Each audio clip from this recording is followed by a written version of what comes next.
Training है ना, ये मेरी बेटी गई है सीखती पई, सीख के आई, बोर्ड बनाया सी, सारा कुछ किया, मेरे को बड़ी खुशी है।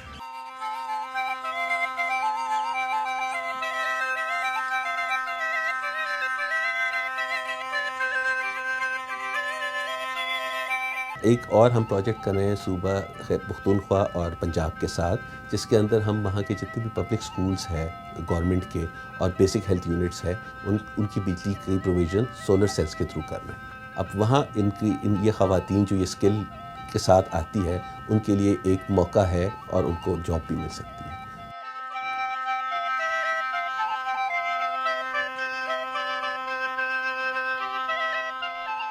मैं सोलर टेक्नीशियन की ट्रेनिंग की है, उनके बाद मैं बहुत ज़्यादा फ़ायदा थी है। मैं कारोबार करना सीखा है, सोलर का यानी पूरे सिस्टम लाना सीखा है। उनके बाद मैं अपना सिस्टम लाना शुरू किया है, अपने घर खुशहाली आ सी।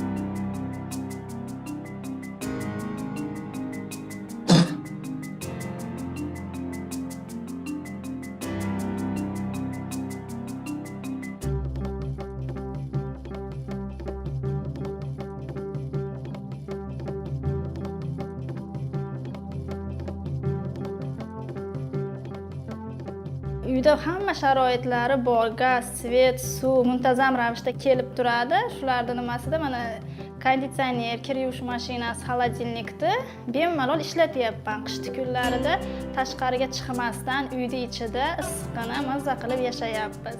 Kreditlarimizni ham mana soliq ushlanmagan holda oyligimdan kredit to'lovini to'layapman.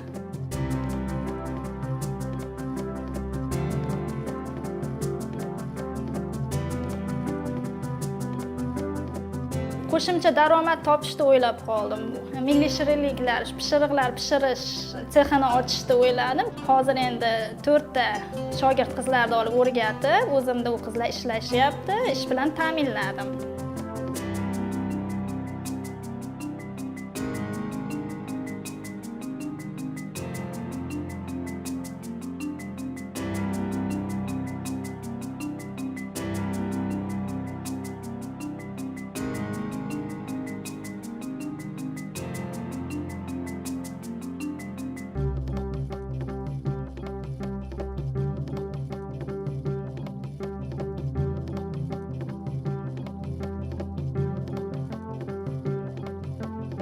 Hokimiyatda bir tadbir bo'layotgan ekan. Xotin-qizlar qo'mitasi bilan bankdagilar o'tkazayotgan tadbir ekan. Unda namunaviy loyihalar asosida qurilayotgan uy-joylar to'g'risida gapirildi. Men o'qituvchi bo'lganim uchun ham menga imtiyozlar ko'proq ekan.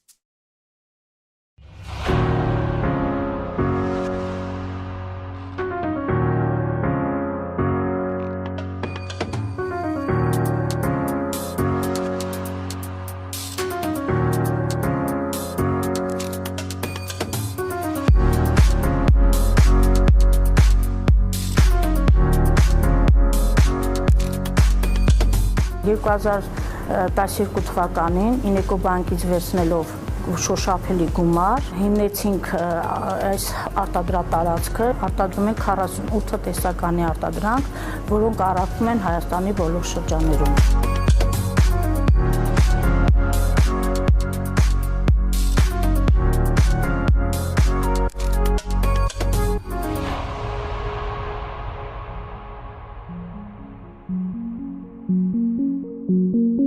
2012 թվականից սկսած Հայաստանի ՓՄԶ-ը սկսեց համագործակցել Ասիական զարգացման բանկի հետ Հայաստանում կանանց ձեռներեցության զարգացման ուրեմն թեմայի շուրջ եւ ըստ էության սա առաջին նմանատիպ խոշոր եւ բազմաբովանդակ, բազմատար ծրագիրն էր, որը Հայաստանում իրականացվել էր այս ոլորտում։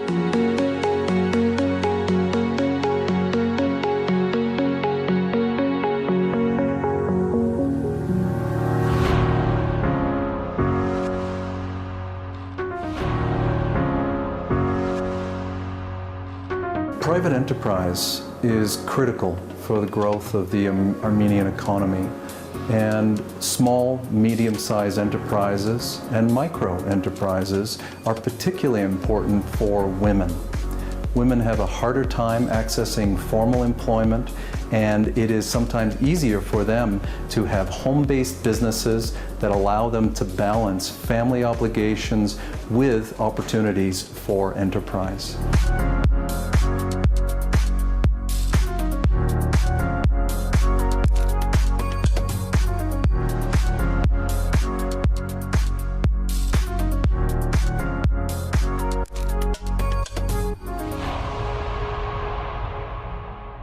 Վարկ, որը ստացել եմ քարտից, օգտագործել եմ 340 մետր ջերմոց պատրաստելու համար։ Ջերմոցում մշակել եմ լոլիկ։ Ստացել եմ լավ եկամուտ։ Եկամուտով գնել եմ 2000 մետր հողատարածք։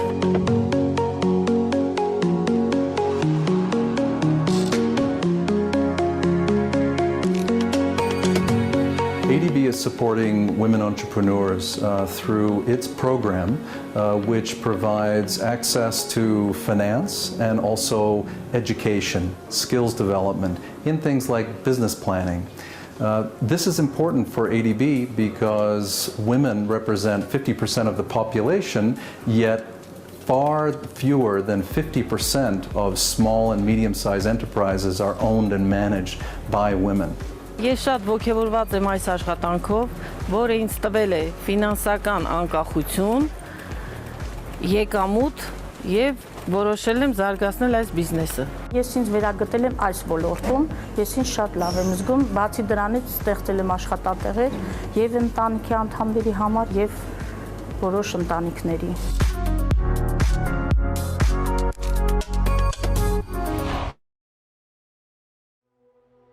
If the ability to shape the future of women is in our power, what kind of world do we want for them? A girl born today will live in an unequal society, where she is likely to face more economic, social, mental, and physical hardships than boys as she grows up. In school, she may be discouraged to take classes that are not for girls. She may be one of the 12 million girls each year who are married before she turns 18. She might only make 77 cents for every dollar a man makes for doing the same job. She might even be pressured to choose between having a career or having children. And laws might not fully protect her right to a safe and healthy work environment. She might be 1 in 4 women who will experience gender-based violence. In most cases, the perpetrator will not be a stranger, but a partner, a family member, a friend, or a neighbor. Asia hosts the largest number of women and girls killed by their intimate partner. What if we can change all of that? Imagine being born into a world where girls know they can achieve anything and they can shape their own dreams.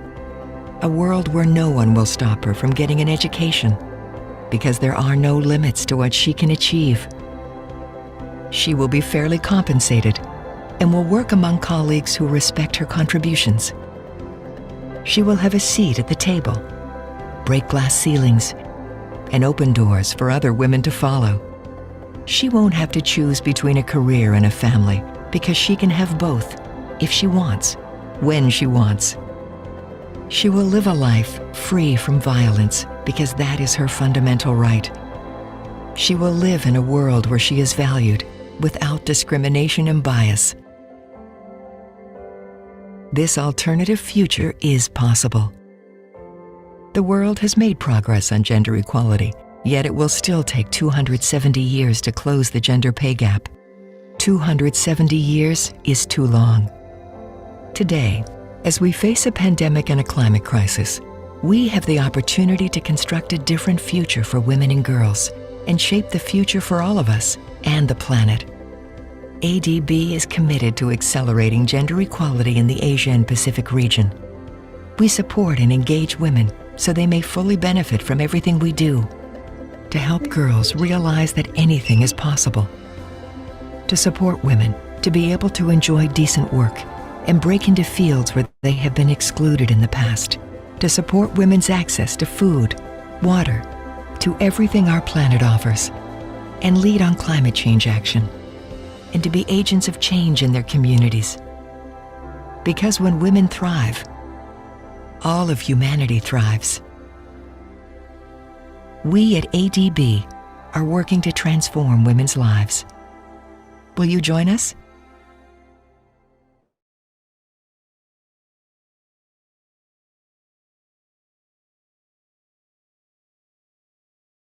Morning and good afternoon, depending on where you are joining us from today.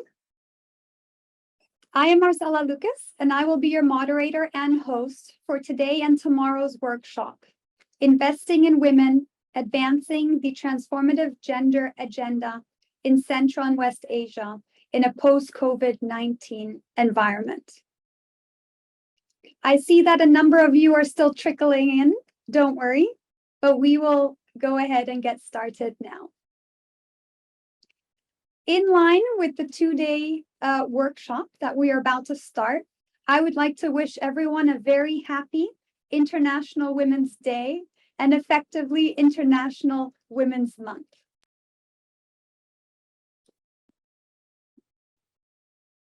To get started, please allow me to run through a few housekeeping reminders. As you're coming into the room, please rename yourself. Include your name and also your organization. Preferably use the name you used to register because we will need to allocate you to the breakout rooms later this afternoon. Okay? Please also keep your audio muted when you're not speaking. Video, however, if you'd like to have your video on, we would really encourage that. We'd love to be able to see your faces and see your reactions. If you do have bandwidth limitations and you need to turn your camera off, that's also perfectly fine. There is simultaneous English and Russian interpretation available. If you have a look at the bottom bar of your Zoom window, there is a small globe that says interpretation. If you click on that, there's an option for both English and Russian interpretation. We have also, we will be providing our slides in both English and in Russian. So if you go to the top of your Zoom screen, there's a View Options drop-down menu, and you can click on Russian presentation or you can click on English presentation. We are very keen to have you engage with us throughout this workshop, and we have designed it in such a way that we want your continuous input. Please be ready to engage in the discussion through Menti, which will require you probably easiest to use your phone or otherwise a browser, and we'll come back to that once we need to use it. And we would also like you to share your insights and ideas through the chat box. So please feel free to use the chat box and we will be monitoring that throughout. If you are just as excited to be here with us today as we are, and you'd like to share the information and content that we've got going in the workshop today, please do share on your social media, tag @ADBGender, and we have two hashtags we'd love for you to use: Investing in Women and International Women's Day. We have been working on the design of the workshop for many months, and we're excited to have all of you with us today. With us, we have representatives from government and government agencies, civil society organizations, NGOs, private sector, and other international and development organizations. A very warm welcome to everyone. We have an action-packed agenda lined up for you today. We will start with a welcome and introduction of our distinguished speakers. We will then hear a presentation on the gendered impacts of COVID-19 in Central and West Asia, opportunities and lessons for gender-responsive public investments. And we will invite a panel discussion to share their thoughts on this study as well. After this, we want to hear from each of you in the deep dive discussions, where we will discuss post-COVID-19 responses to key challenges impairing women's economic development. As we close today, we will reflect on today's discussion and provide a brief overview of what's in store for tomorrow. Can I just check you are all with me? If you've got your cameras on, give me a thumbs up or give me a thumbs up in your reactions, or maybe a good morning or a yes in the chat box. Okay, great, fabulous. Without further ado, I'm delighted to introduce our first speaker, DG Yevgeny Zhukov, to deliver the opening remarks. DG Yevgeny has held multiple senior positions within the Pacific Department, the Department of Budget, People and Management Systems, the Strategy, Policy and Partnerships Department, and the Office of the Secretary. In January 2021, he was appointed the Director General of Central and West Asia Regional Department at the Asian Development Bank. The floor is yours, DG. Thank you, Marcella, and greetings and salutations to all of you from Manila, Philippines. Just let me fix my system here. Just give me a second, please. My computer is refusing to collaborate.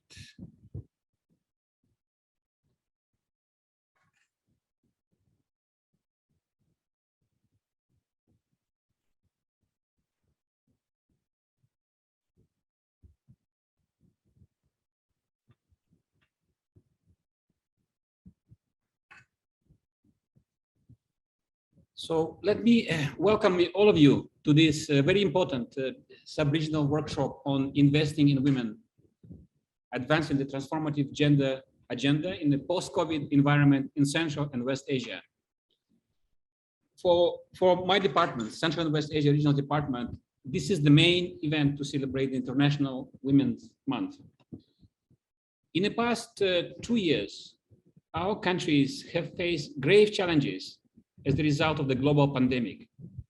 This has affected everyone differently and may be deepening existing inequalities in society, not to mention the economic losses resulting from the pandemic itself. This crisis has been more pronounced for some of our member countries who are encountering additional challenges, such as Afghanistan, as well as those member countries that may be feeling insecure with the current crisis in Ukraine. During this period, ADB is sustaining its efforts to ensure the development projects continue to be implemented and that the populations affected by this crisis, especially the most vulnerable, are provided with appropriate safety nets. Governments and other development stakeholders are taking exceptional measures to end the pandemic and revive the economies. Since the pandemic began in early 2020, ADB initiatives in Central and West Asia have provided support to governments in our developing member countries and other development partners for targeted interventions to mitigate the socio-economic impacts of the pandemic. ADB's total allocated resources across all the regions of the ADB reached $29 billion. And from the $20 billion COVID-19 response package, almost 7%, or almost 7 billion, or 35% have been allotted for Central and West Asia. In addition, 9 billion were allocated last year through our Asia Pacific Vaccine Success Facility, or what we call APVAX. And a quarter of this amount, again, benefited our region, where we procured 45 million doses of COVID vaccines. However, not all recovery strategies benefit women and men equally. Women disproportionately make up the informal sector, as well as the workers in small service enterprises, and are often the first one to be laid off in time of crisis. As development actors, we cannot discount the emerging evidence that this crisis has disproportionately affected women and in other vulnerable sectors, including negative impacts on women's economic situation, increasing gender-based violence, interrupted access to health and other social services, and exacerbated burden of unpaid care work on women and girls. Second, among ADB's 7 operational priorities is the accelerating progress in gender equality. This operational priority 2 promotes a transformative gender agenda that addresses gender inequalities, promotes women empowerment, and ensures that ADB projects and programs benefit everyone. Our gender mainstreaming work in the region plays a significant role at this juncture. As your longtime partners in pursuing development for all member countries in the region, we strive to ensure that no one is left behind in our recovery initiatives. We can do this by placing gender equality as an important guidepost in identifying development goals and implementing programs and projects in the new so-called normal. In the next 2 days, we will deepen our understanding on the gender impacts of the pandemic and learn from different initiatives on gender responsive pandemic responses within the region. We will also examine barriers to gender responsive program and project design and implementation. I greatly appreciate that inclusivity is promoted in our conversation as we gather partners from government, civil society, private sector, and other development organizations in this event. In closing, I would like to express my deep gratitude to our government partners in Central and West Asia who have cooperated with us in the conduct of the study that will be presented and discussed today. I would like to acknowledge the valuable assistance extended by our resident missions in both the conduct of the study and the organization of this workshop. Last but not least, special recognition must be given to ADB's SDCC Gender Thematic Group for supporting this important event. I trust that we will sustain these partnerships as we forge ahead to carry out the transformative gender agenda in the region.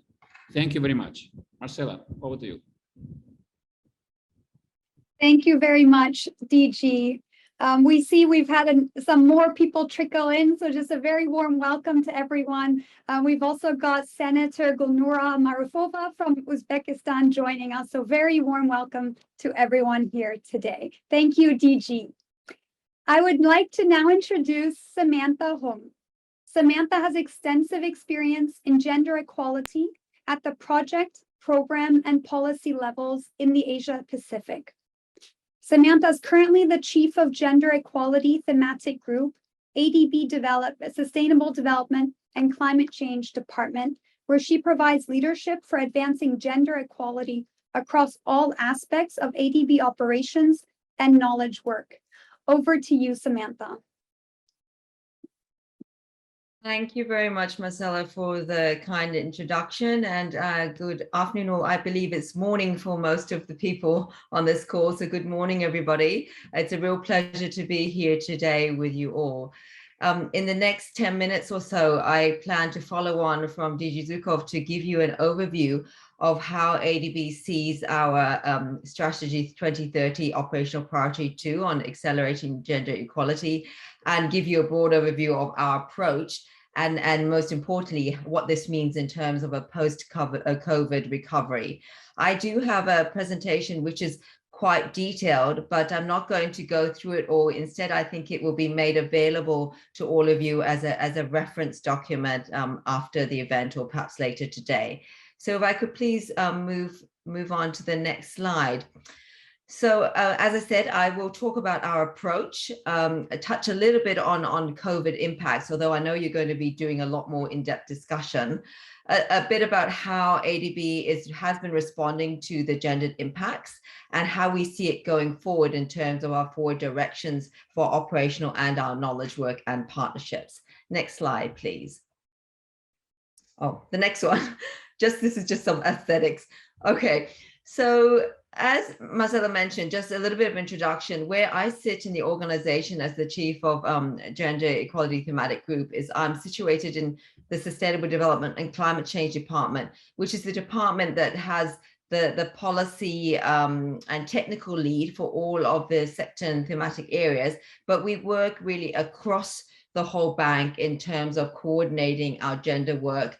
And we work with a really strong network of gender specialists across regional departments, some of whom are on this call today. And we provide that sort of secretariat, committee and networking focus. And it's through one of our technical assistance projects that are bank-wide that we are also helping to support this event. Next slide, please. So this is quite a busy slide. And again, I'm not going to cover it all, but what is this is trying to encapsulate in one visual the way ADB sees our operational priority 2 in our corporate strategy, and that is around accelerating progress on gender equality. So we see our work in gender equality being a goal in its own right, but also critical to all aspects of ADB operations, irrespective of the sector, because of the mainstreaming approach. But to summarize, our OP2, as we call it, refers to 5 key pillars of work around women's empowerment, gender equality, in terms of grouping what are the key issues. And they are on the left of the slide. So firstly, we talk about women's economic empowerment. So that's a key aspect is obviously jobs, but it's also about ensuring women's access and control to a whole range of financial services that enable their economic empowerment and entrepreneurship. The second one is around human development. So that's about education and health. It's also about access to social protection.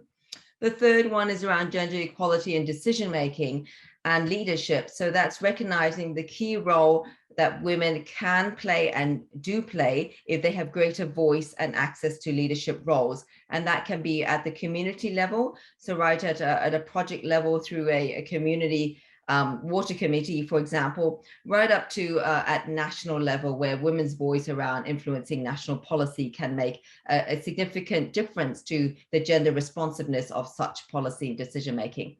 The fourth one is around women's time, poverty and drudgery. So that's really a reflection of the fact that ADB is a strong investor in all kinds of infrastructure. And there is a direct link between the way infrastructure is designed and provided to women, which affects their ability to save time. And as a result of being able to save time, to be able to engage in other aspects such as employment. And lastly, a very important one when we talk about COVID is the strengthening women's resilience to external shocks. And by that, we mean a whole range of shocks. It could be economic downturns, it could be pandemic shocks like we've been experiencing, but it could also be other things such as food insecurity, and very importantly, climate change shocks and disasters. A key thing around all of this is that around our corporate strategy, we see a real need to scale it up across all aspects of operations, including our private sector operations, and also to lift our experience from doing this very well in a gender mainstreaming approach to really deal with a more gender transformative agenda, which is really the subject of this workshop, and to really tackle Sustainable Development Goal 5. If I could move on to the next slide. So how we do this, and I'm sorry, some people seem to have problems with sound, but I'm not sure I can do anything about that. I'll leave it with the Secretariat. So our ADB, our current approach builds on many years of experience working on gender equality. We have a policy that dates back to 1998, our first gender development policy. And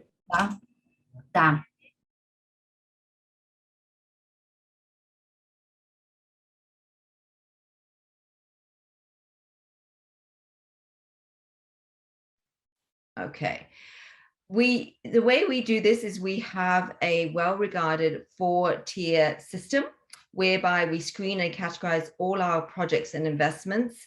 And there is a very rigorous guideline around this. Some of the people on this call, our government partners may be familiar with this, but that enables us to really see from a project level how to integrate gender designs into that specific project. It also enables us to track the way and the extent to which we're implementing our gender mainstreaming, and it also enables us to report on results and report against corporate targets. A key tool for doing that is something called a Project Gender Action Plan, and that is really a roadmap of the clear gender designs and gender performance indicators that will enable a project to deliver gender equality and women's empowerment outcomes. And a key part of this, obviously, is working with our partners to develop capacity to implement this system. If I could move on to the next slide, please. So part of our corporate strategy, very importantly, is that we do have corporate targets. So ADB has committed that by 2030, 75% of all our projects, so that's by project number, will directly address and support gender equality. We also have a target that 80% of all our projects, when they're finished, deliver what they intended to deliver on for gender equality. So that creates the checks and balances in the system. And we use this 4-tier categorization system to report at an aggregate level on the extent to which ADB is delivering this. As I mentioned before, and really is the topic of this workshop, is how do we address the transformative gender agenda? So what we're trying to do more of is, in addition to this well-established gender mainstream approach, to really pivot our operations to deal with some of these more stubborn gender issues that have really become a big issue in the COVID situation. And that's the issues that are very much part of Sustainable Development Goal 5. And so you see some of those on the slide there in the image. It's addressing issues such as gender-based violence, women's unpaid care, participation in decision-making and leadership, some of the harmful traditional practices, and also sexual and reproductive health rights. And a big part of this is also enabled to address these issues is really undertaking the reforms to give women more access and control of resources and really bridging the gender digital divide. If we could please move on to the next slide. I won't go into this because I think DG Zukov already mentioned some of this, and you're going to be going into this a lot of detail, but really just to say that the pandemic experience has put the spotlight on gender inequalities that were already there, but they have exacerbated them. And one positive is they have hopefully drawn more attention to these issues. But the risk is if we move on to the next slide, is that if we do not address this in a comprehensive way, we risk losing a lot of ground in terms of the really hard-won gender equality gains that have been made. And so ADB, through our rapid response to COVID that DG Zukov spoke about, we have tried very hard to ensure that our designs have very much ensured in 3 key areas that the social assistance that was provided went into the hands of women, that the economic stimulus that was provided promoted women's entrepreneurship and as much as possible protected women's jobs. And in terms of health, made sure that women that were at the front line of the health response were given the adequate support, but also that the key health services that are very important to women, such as reproductive health and domestic violence services, were not interrupted as a result of the shifting attention to COVID response. Next slide, please. So again, I won't go into this in detail, but just to say that in terms of building back forward or building back better, these 5 key areas that Operational Priority 2 highlights are ever more important, and that we feel the need to really zoom in on a more intentional effort to address women's economic empowerment, so that we make sure that women that lost jobs are able to get back into the workforce, that girls get back into school in terms of human development, that women are involved in decision-making around the recovery process, that we really address women's unpaid care burden so that they can get back into the work and have less time poverty, and equally important that a COVID response and a gendered response is also a climate resilient response, and the two go hand in hand together because of women's key role in and influence in terms of climate response. So I will just flip forward right to near the end now, because what is here and the rest of the slide, and you can look at in your own time, are some examples of projects and how we have invested in it. But just to say, I think it's on the second or third last slide, that my department, along with the Central and West Region Department, also has a range of technical assistance projects that are umbrella projects which are intended to address the Transformative Gender Agenda. And that's existed for a few years, but a new one was processed last year, and this is the one on the slide, which is really taking that gender transformative agenda into a post-COVID situation. And through these large technical assistance projects, we are supporting a lot of evidence-based research to really address some of these issues and help inform our operations. And we are also developing a range of capacity building. So some of these that are listed here are just some examples of that. And I think I'll go to my very last slide, just to say that in all of this, having increased dialogue and conversations to build and share knowledge and innovation around these very important issues are critical. And this kind of event is a very good way of doing that.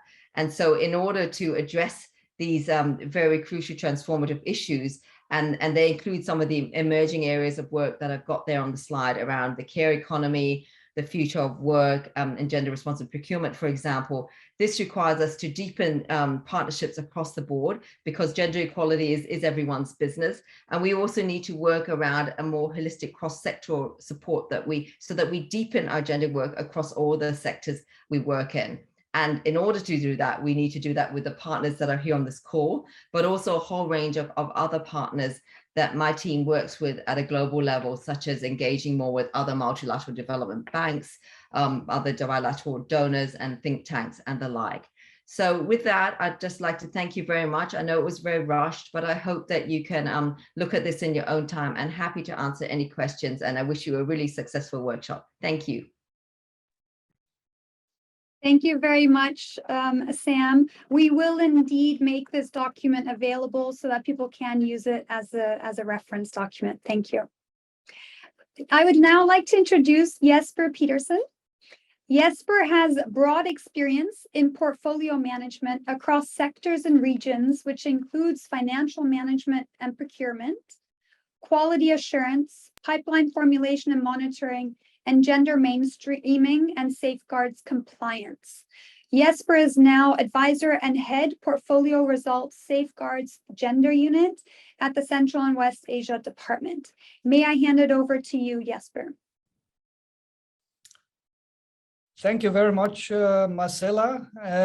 I'm mindful of time, and we really want to get into the next session on the impacts of COVID on gender and the opportunities that have also presented itself during the pandemic. I think DG Zukov and Samantha Hong, they really set the table for the discussion today and also for tomorrow.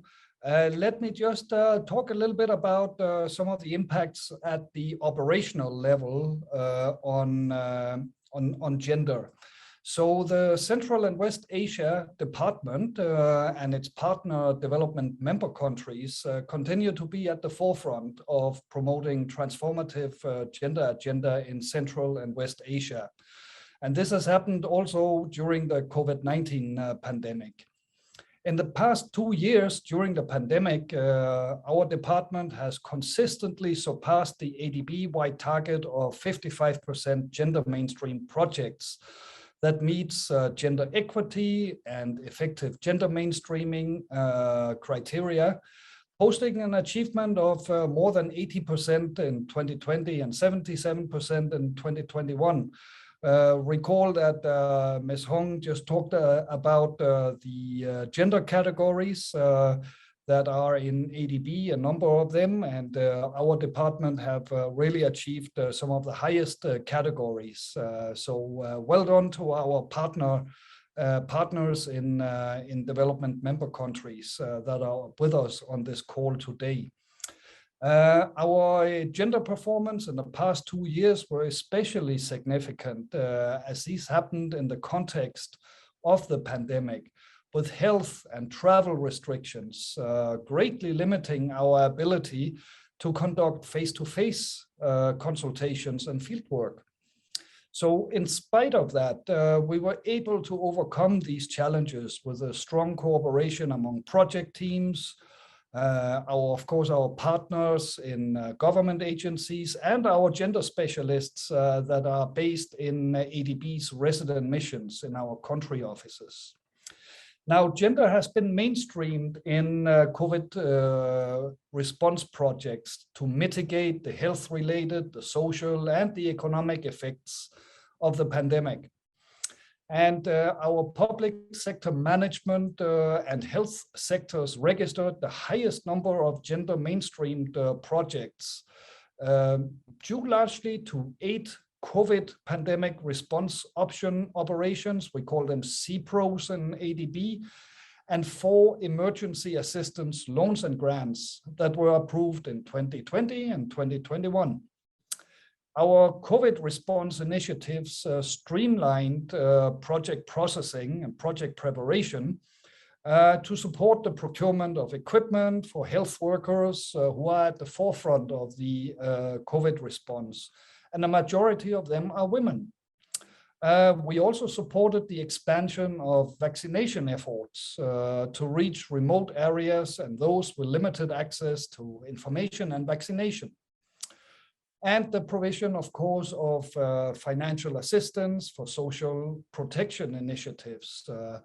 They were all benefiting households, they were benefiting laid off and informal workers, small entrepreneurs, many of them, again, women. 2 of these CPRO projects have been completed, the one in the Kyrgyz Republic and the one in Tajikistan. And they have both of them been rated successful in achieving their gender targets. So when we prepared these projects, we promised to our stakeholders that we would gender mainstream these projects. We succeeded. So these are some of the examples that ADB set in motion in order to respond to the COVID pandemic with a special gender lens on it. I won't go much into further details because I know you're all aching for getting into the in-depth session. So I will just conclude here by saying that our 2-day workshop, it will provide us with a platform to explore a lot of items related to COVID-19 and what we could call pandemic-proofed innovative approaches to gender-responsive programs and projects in the region. So with this in mind, let me hand back to Marcella and wishing us all a very fruitful continued session. Thank you. Thank you very much, Jesper. Indeed, the systemic crisis caused by COVID-19 pandemic has really deepened some of these effects and also revealed more social inequalities. And it is therefore essential to keep the attention high on the gender divides that are deepening across the globe and in developing countries, including Central and West Asia. With that, I would really like to introduce you to Emilia Rossi. Emilia has extensive experience in international cooperation, having lived and worked in most global regions, including Europe, Latin America, and Central Asia. As a researcher and monitoring and evaluation specialist, her interests include policy analysis, care work and migration, gender budgeting, and women's economic empowerment. Today, Emilia will be presenting the findings of her recent and still ongoing study, Gendered Impacts of COVID-19 in Central West Asia, with a focus on opportunities and lessons for gender-responsive public investments. Over to you, Emilia. Thank you, Marcella. So I guess we will just dive in. I will share my screen.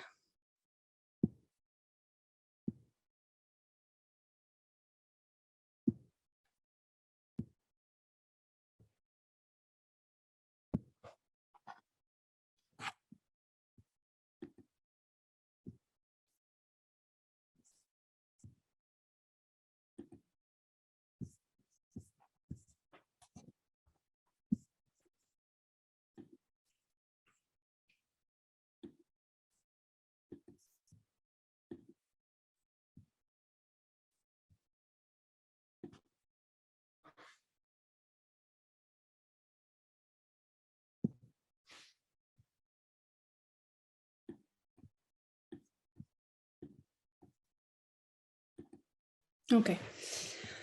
Okay, so I've been given very strict instructions to keep into 20 minutes. So I'd like to be able to speak a bit longer, but I'm going to have to be relatively brief.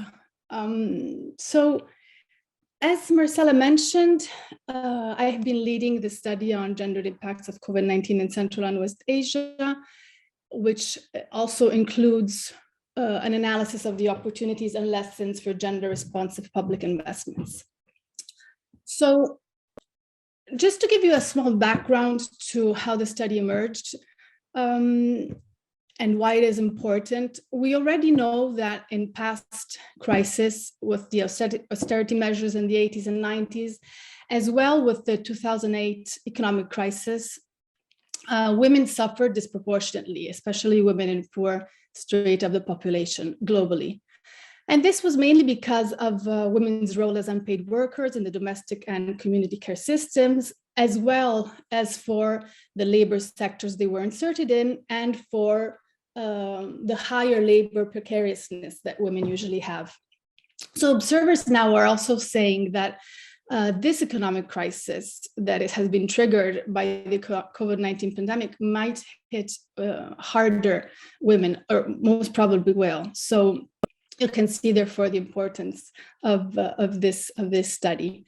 Just to give you an idea of the objectives of the study and also of the structure of the presentation, we focused on 3 areas, more or less. So one of them was to really assess the impact of the pandemic on gender inequalities in Central and West Asia.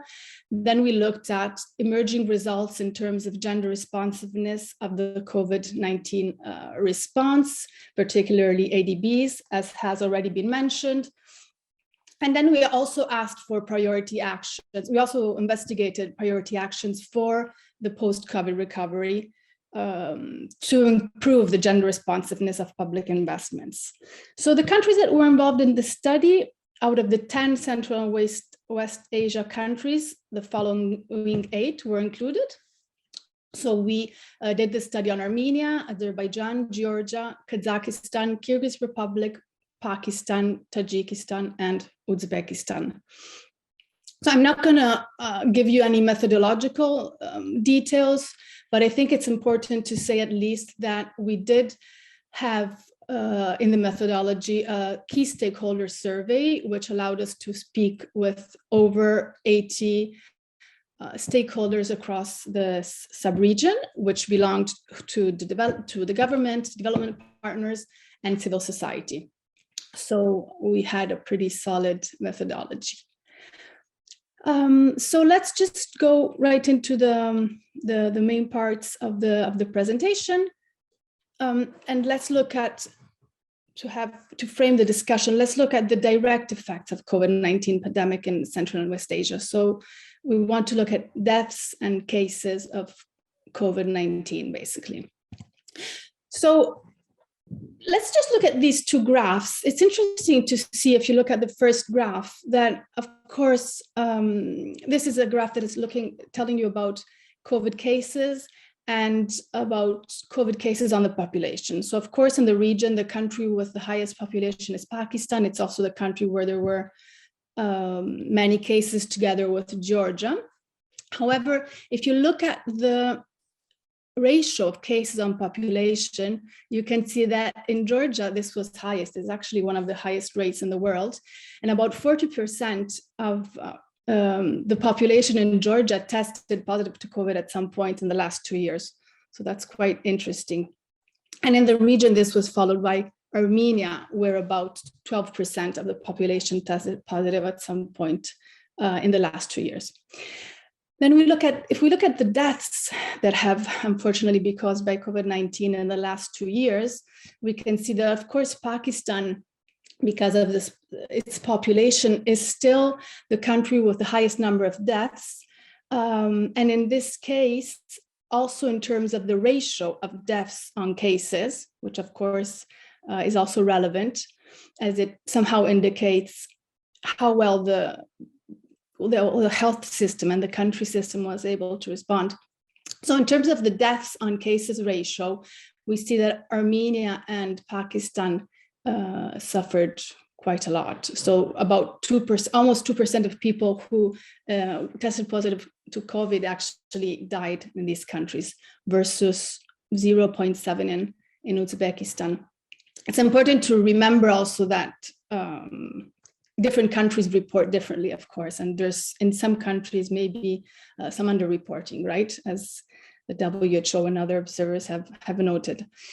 In terms of the restrictions that the COVID-19 pandemic brought about, because as we know, the impacts on women and on gender equality are not only caused by the pandemic itself, but the restrictions are actually what has had most impact on the economy, on society, etc. So just this is an index that is called the Stringency of Restriction Index, and it's prepared by the University of Oxford. And as you may see, as all of us know, in and outside of the region, most stringent restrictions were at the beginning of the pandemic, so between March and May 2020.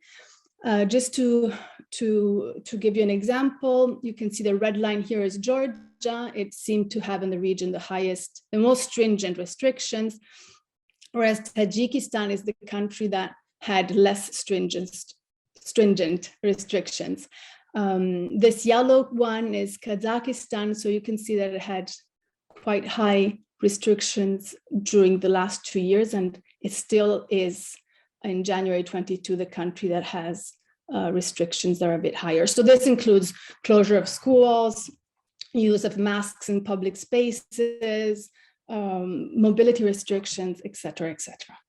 So this was just to give you like an outlook of these direct impacts of COVID-19 in the region. And now we will dive into the gendered impacts of COVID-19 in Central and West Asia. We have, before looking at the gender impacts, I also want to just map out what the gender inequality looks like in different countries in the region. So according to this UNDP index, which is unfortunately for 2019, the new one is coming out in 2022. We know that the most unequal country in the region is Pakistan. Kyrgyz Republic also is quite high in terms of gender inequality. But if we look at the gender gap index, which unfortunately is not available for Uzbekistan, which is more recent, we have the 2021 edition, we can see that the situation is a bit different. So Georgia is actually faring a bit better, and the Kyrgyz Republic also is. But what's interesting here is if you look at the variation in the last 2 or 3 years, that doesn't totally capture the effects of COVID on gender equality, but it partially does. So you can see that most countries are not improving in terms of their gender gap index, so in terms of gender equality. So except for Georgia and Tajikistan, which has to do more with the elections and with the higher number of seats held by women in parliament, the other countries are not really showing an improvement. You can see Kyrgyz Republic is worsening, Kazakhstan is the same, if not worse, Armenia the same. So just to give you an idea of what is happening and what the region looked like even before the pandemic set in. Yes, so given that situation, what the main impacts of COVID-19 in Central and West Asia are, what we have seen with the study in general terms is that there has been, as also the colleagues earlier said, there has been a negative impact on employment and livelihoods, especially in specific sectors, and especially for women-owned businesses, SMEs. There has been what has been called the shadow pandemic, so an increase in violence against women and girls across globally, actually, and across the sub-region. An increased and more visible burden of unpaid care work on women, which has also had brought with it mental health impacts, and of course, lower opportunities of engaging in the labor market and education as well. And finally, some other themes emerged in terms of increased difficulties to prioritize gender issues in an emergency setting. This is, yes, very, very true. And something we already knew, the lack of reliable gender data has also become more evident in the last 2 years. So let's look at the first impact. So let's say the economic security area. What we know is that there have been disproportionate losses in employment of women. So globally, we know that women have lost 54 million jobs in 2020.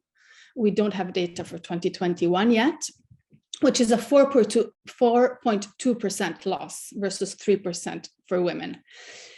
So this is actually in all income groups, and especially in middle income countries, which these 8 countries all are. So if you look at the data that is specific for the different countries, you can see that in all the countries in the region, women's employment diminished more than men's. So Georgia's data is quite worrying, let's say, because it's over 12% for women and a bit less for men. In Uzbekistan as well, it's a bit less, but we have a 5% decrease in employment for women versus, let's say, about 3% decrease for men. So this is what the quantitative data is telling us, at least. But why? How do we explain this, and what is it connected to? So in general, this decrease in employment, this disproportionate decrease in employment for women is mainly due to the fact that women's labor is more vulnerable to external shocks and crises, as we said at the beginning. So in most Central and West Asia countries, women tend to work in sectors like accommodation and food services, personal services, as well as agriculture as well, which were sectors that were hardest hit by the pandemic. Also, I mean, for agriculture, it's not exactly the sector that was hit, but since in Central Asia, there's so many migrants that are coming from rural areas, what happened during the pandemic is that remittances decreased. And as a consequence, many rural households and many women-headed rural households suffered. So there's also vulnerability there in terms of belonging to a migrant household. Another vulnerability, which is important, that has also already been mentioned, has to do with women being in informal and unpaid work. So a very interesting example, there's a number of studies all across the region, but an interesting example is, for example, a study on how domestic workers were affected in Georgia. We can imagine, as we all know also from our own personal experience, that from one week to the other, they were basically not able to work anymore, because as we know, domestic workers are mostly informal workers. Women's owned MSMEs were also particularly affected. Once again, it's mostly because of the sectors they are mostly in. So in Uzbekistan, for example, a relatively recent study was showing that women's businesses are mostly in retail trade of food and non-food and bakery, in beauty salons, and these were hit hardest by the pandemic. Another interesting study by the IFC, recent in Armenia, showed that women-owned businesses have said, 80% of women-owned businesses that were surveyed said that they had a reduction in revenue as a result of COVID-19 outbreak. And after 1 year, 69% said they were still suffering. So this is just to give you an example in Armenia, but it's applicable to other countries as well. So let's go on to another area that we are looking at and that has been already mentioned earlier. So violence against women and girls.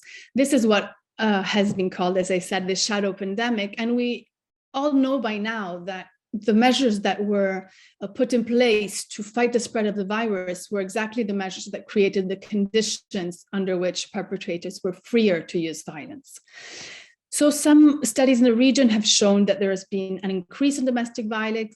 For example, an Asia Foundation study in Pakistan in the Punjab province showed there was a 25% increase in domestic violence during lockdown. In the Kyrgyz Republic, another survey showed that 32% of respondents said they heard about an increase in domestic violence or they experienced it themselves after COVID-19 lockdown. So there's a number of studies of this type in other countries in the region as well. And we want to remember that this is happening in a region where violence against women is relatively condoned, or let's say not totally condemned, as statistics show that in countries like Tajikistan and Azerbaijan, and not only them, almost or over 50% of women believe that a husband is justified in beating his wife for some reasons. So this data, they all refer to different years, but they are quite significant, unfortunately. So the other area that we looked into in the study is the one of unpaid care and domestic work. We all know that this is another of the area that was hardest hit, and that the unequal distribution of unpaid care work deepened with the pandemic. The closure of schools and the closure of childcare facilities in particular caused an additional care burden on women.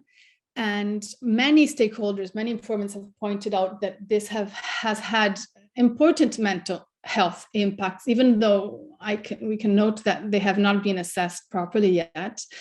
And also the link with decreased income generating opportunities was already well known and is evident as well.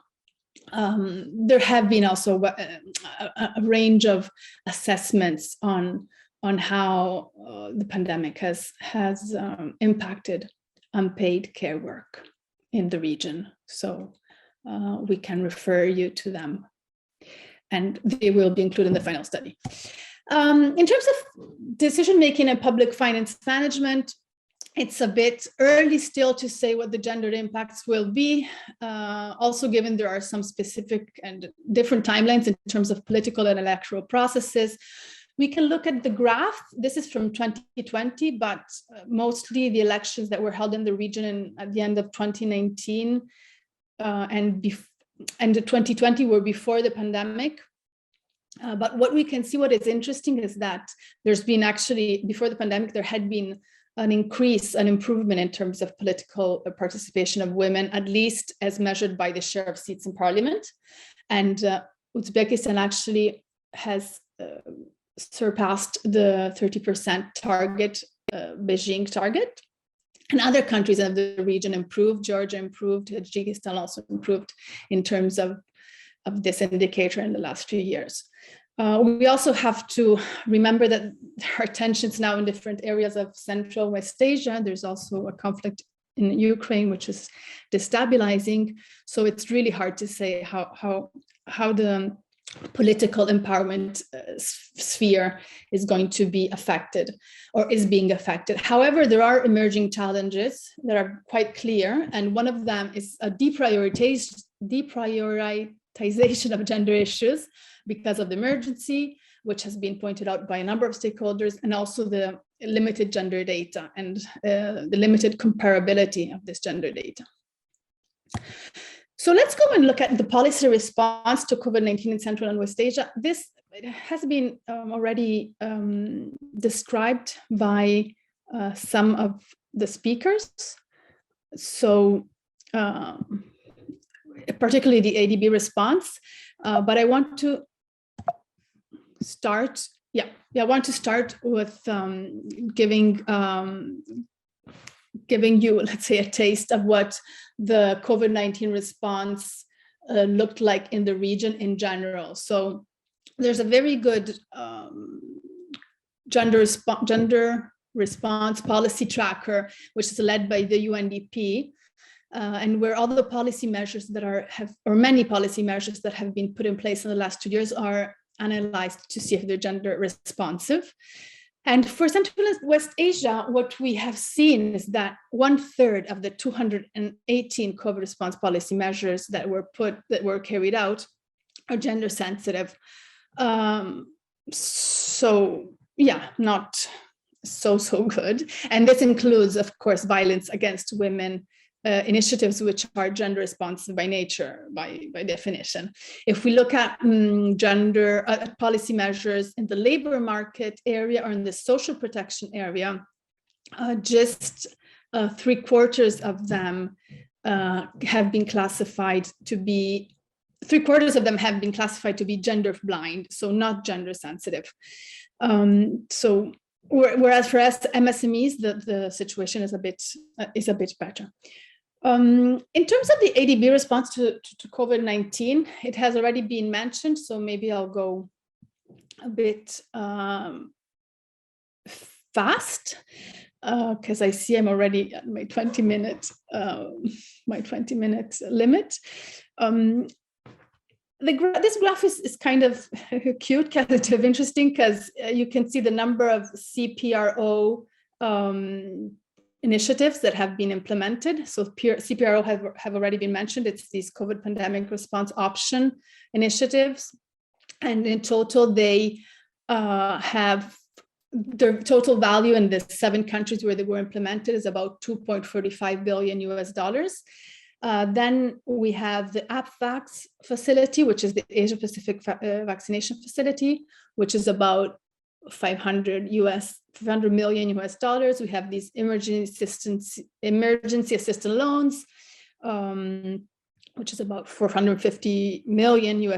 And we have smaller special assistance grants. So in terms of the gender responsiveness of these initiatives, I just want to focus on the CPRO for a second, because these are the most, this is the most relevant package of initiatives. So as has been mentioned, an initial review, emerging evidence on these initiatives shows that the efforts to mainstream gender in COVID-19 support through CPROs has been successful. This instrument was particularly useful and effective because part of the access criteria for CPRO support made it possible to focus on social assistance, on economic stimulus, and on health measures. And it also provided this type of initiative. They also provided expanded financing for social protection and for vulnerable groups, including women and girls. So yes, I mean, it was rated particularly successful by also external observers in terms of a COVID response initiative. Just to look at the other 3 types of initiatives, the emergency assistance loans have been implemented in Kyrgyz Republic and Uzbekistan, and they were focusing mainly on the health system. In Pakistan, there also was one initiative of this type, and it focused on social protection. They were all EGM, which means they had effective gender mainstreaming in them. Also, the initiatives that are the AppVax facility, so the Asia Pacific vaccination facility, it is also classified as EGM, which means effective gender mainstreaming, and it is being implemented in 4 countries, if I am not mistaken. So in Georgia, Kyrgyz Republic, Pakistan, and Tajikistan. As I said, the SAG, these are smaller grants that were mostly used for medical equipment, including testing capacity, and they had therefore no gender elements. So this is, it's too bad we don't have much time, but it was good at least to give you an outlook about the COVID response of the ADB. And now we have our last section. Marcella, if I'm running late, you let me know, but I think in a couple of minutes I will be done. So the last section is about the priorities for gender responsive recovery in Central and West Asia. So this is mainly the result of our stakeholder interviews, as well as some literature review. But most of these priorities have been identified by stakeholders, and we hope that what we will discuss today can also feed into the final version of the study and of the priorities. So in terms of women's economic security, given those impacts that I described above, some of the priorities that were identified have to do with improving sectoral policies, which means both supporting traditionally female sectors, which are the ones we mentioned earlier, and occupations, but also identifying promising sectors for that gender equitable economic transformation that Samantha was mentioning earlier. In terms of agriculture, which is an important sector for female employment in many of the countries in the region, it is also necessary to focus on the terms of inclusion of women in agriculture. Other priorities include extending digital infrastructure, reducing gender gaps in access, and on the more normative side, work on the discriminatory practices in the workplace is necessary, and further regulating remote work is also necessary.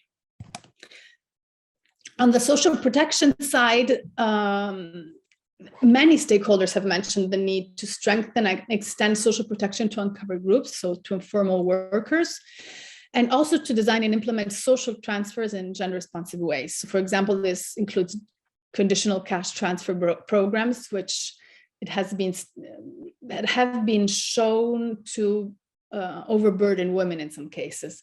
So this is also particularly relevant in terms of priorities. And lastly, as regards economic security and women-owned businesses, priorities include the need to create policy infrastructure that really supports women's entrepreneurship, and also to develop integrated loan and training programs, which have proved to work in many other countries, as well as to leverage ICT. The other area that we have mentioned as being particularly affected by the pandemic is that of unpaid care and domestic work. So definitely in the midterm, country level assessments on the care sector are necessary, which would then allow to increase or improve investment and in social care infrastructure. And to do this, gender responsive budgeting can also be useful to prioritize social care infrastructure. Excuse me. In terms of unpaid care work, another priority that has been identified is that of improving legislation on parental and care leave, as well as not very easy change in social and cultural norms. And finally, in terms of social protection, many have also raised the need to universalize social allowances and not base them only on the working life and earned salaries, because of course, unpaid care workers then have no access to social protection. In terms of decision-making, public finance and data, as I said, the impacts are not totally clear yet, but for sure we have some structural problems that are deepening in terms of gender equality. So many civil society actors have highlighted the need to have a more meaningful cooperation with the government. The government itself, as well as other actors, have highlighted the need to increase their own gender expertise. Gender responsive budgeting is seen as a good tool to improve gender responsiveness of policies in the region, but the need to improve its sustainability and effectiveness has been highlighted. And finally, super important, gender data has to be, the production of gender data has to be strengthened, the capacity of statistical systems have to be strengthened, and the need to coordinate national and international stakeholders in data collection and research is also essential. Last two slides, I promise. So in terms of violence against women and girls, and also of health, one priority that has been identified everywhere is that sufficient funding is necessary to guarantee longer-term access to effective services for victims and survivors. An improved multi-sectorial response is needed more or less everywhere. This was very evident during the pandemic that referral systems need to work. And in general, a review of legislation has also been prioritized. And lastly, in terms of the health sector, we know that the pandemic has had many direct effects. We also know that many problems have emerged because of delayed care for other illnesses that have nothing to do with COVID-19. So one priority is to focus on that. Many have also highlighted the need to develop preparedness plans for the health sector and also to be increasingly careful or to have increased attention for intersecting forms of vulnerability and how this affects access to health services. So with that said, I would like to thank you for listening and give the floor back to Marcella. Sorry if it took me a bit more than planned. Thank you very much, Emilia. In fact, we're seeing responses come in through the chat box. Very interesting findings, quite a large and complex study. We will be sharing the slides so people can reference it. Once the more extensive study is out, I think people will be keen to see those results. Thank you, Emilia. Yes, thanks. Today we have a very impressive panel of speakers. We are keen to hear their thoughts on the study and then really delve into what are some of the innovative solutions or approaches that they've observed to address some of these key gender-related issues that Emilia has pointed out and that we have seen emerge as a result of COVID-19. We wish we had several more hours, to engage with all of our speakers. But if you do have questions for the speakers, kindly put them into the chat box. We will try to get to those later. And if we don't, we will provide a written response so that you are not left with a question unanswered. So feel free to pop it in the chat box. Please allow me now to introduce our four distinguished speakers. Up first, delighted to have you here, and thank you so much for taking time out of your busy day. Senator Gulnura Marofofa, I believe congratulations is in order as you have just recently, I believe today is maybe your official first day, appointed by the President of the Republic of Uzbekistan to the Senate. Senator Gulnura will be joining the Women's Committee that was newly established by the Uzbek government.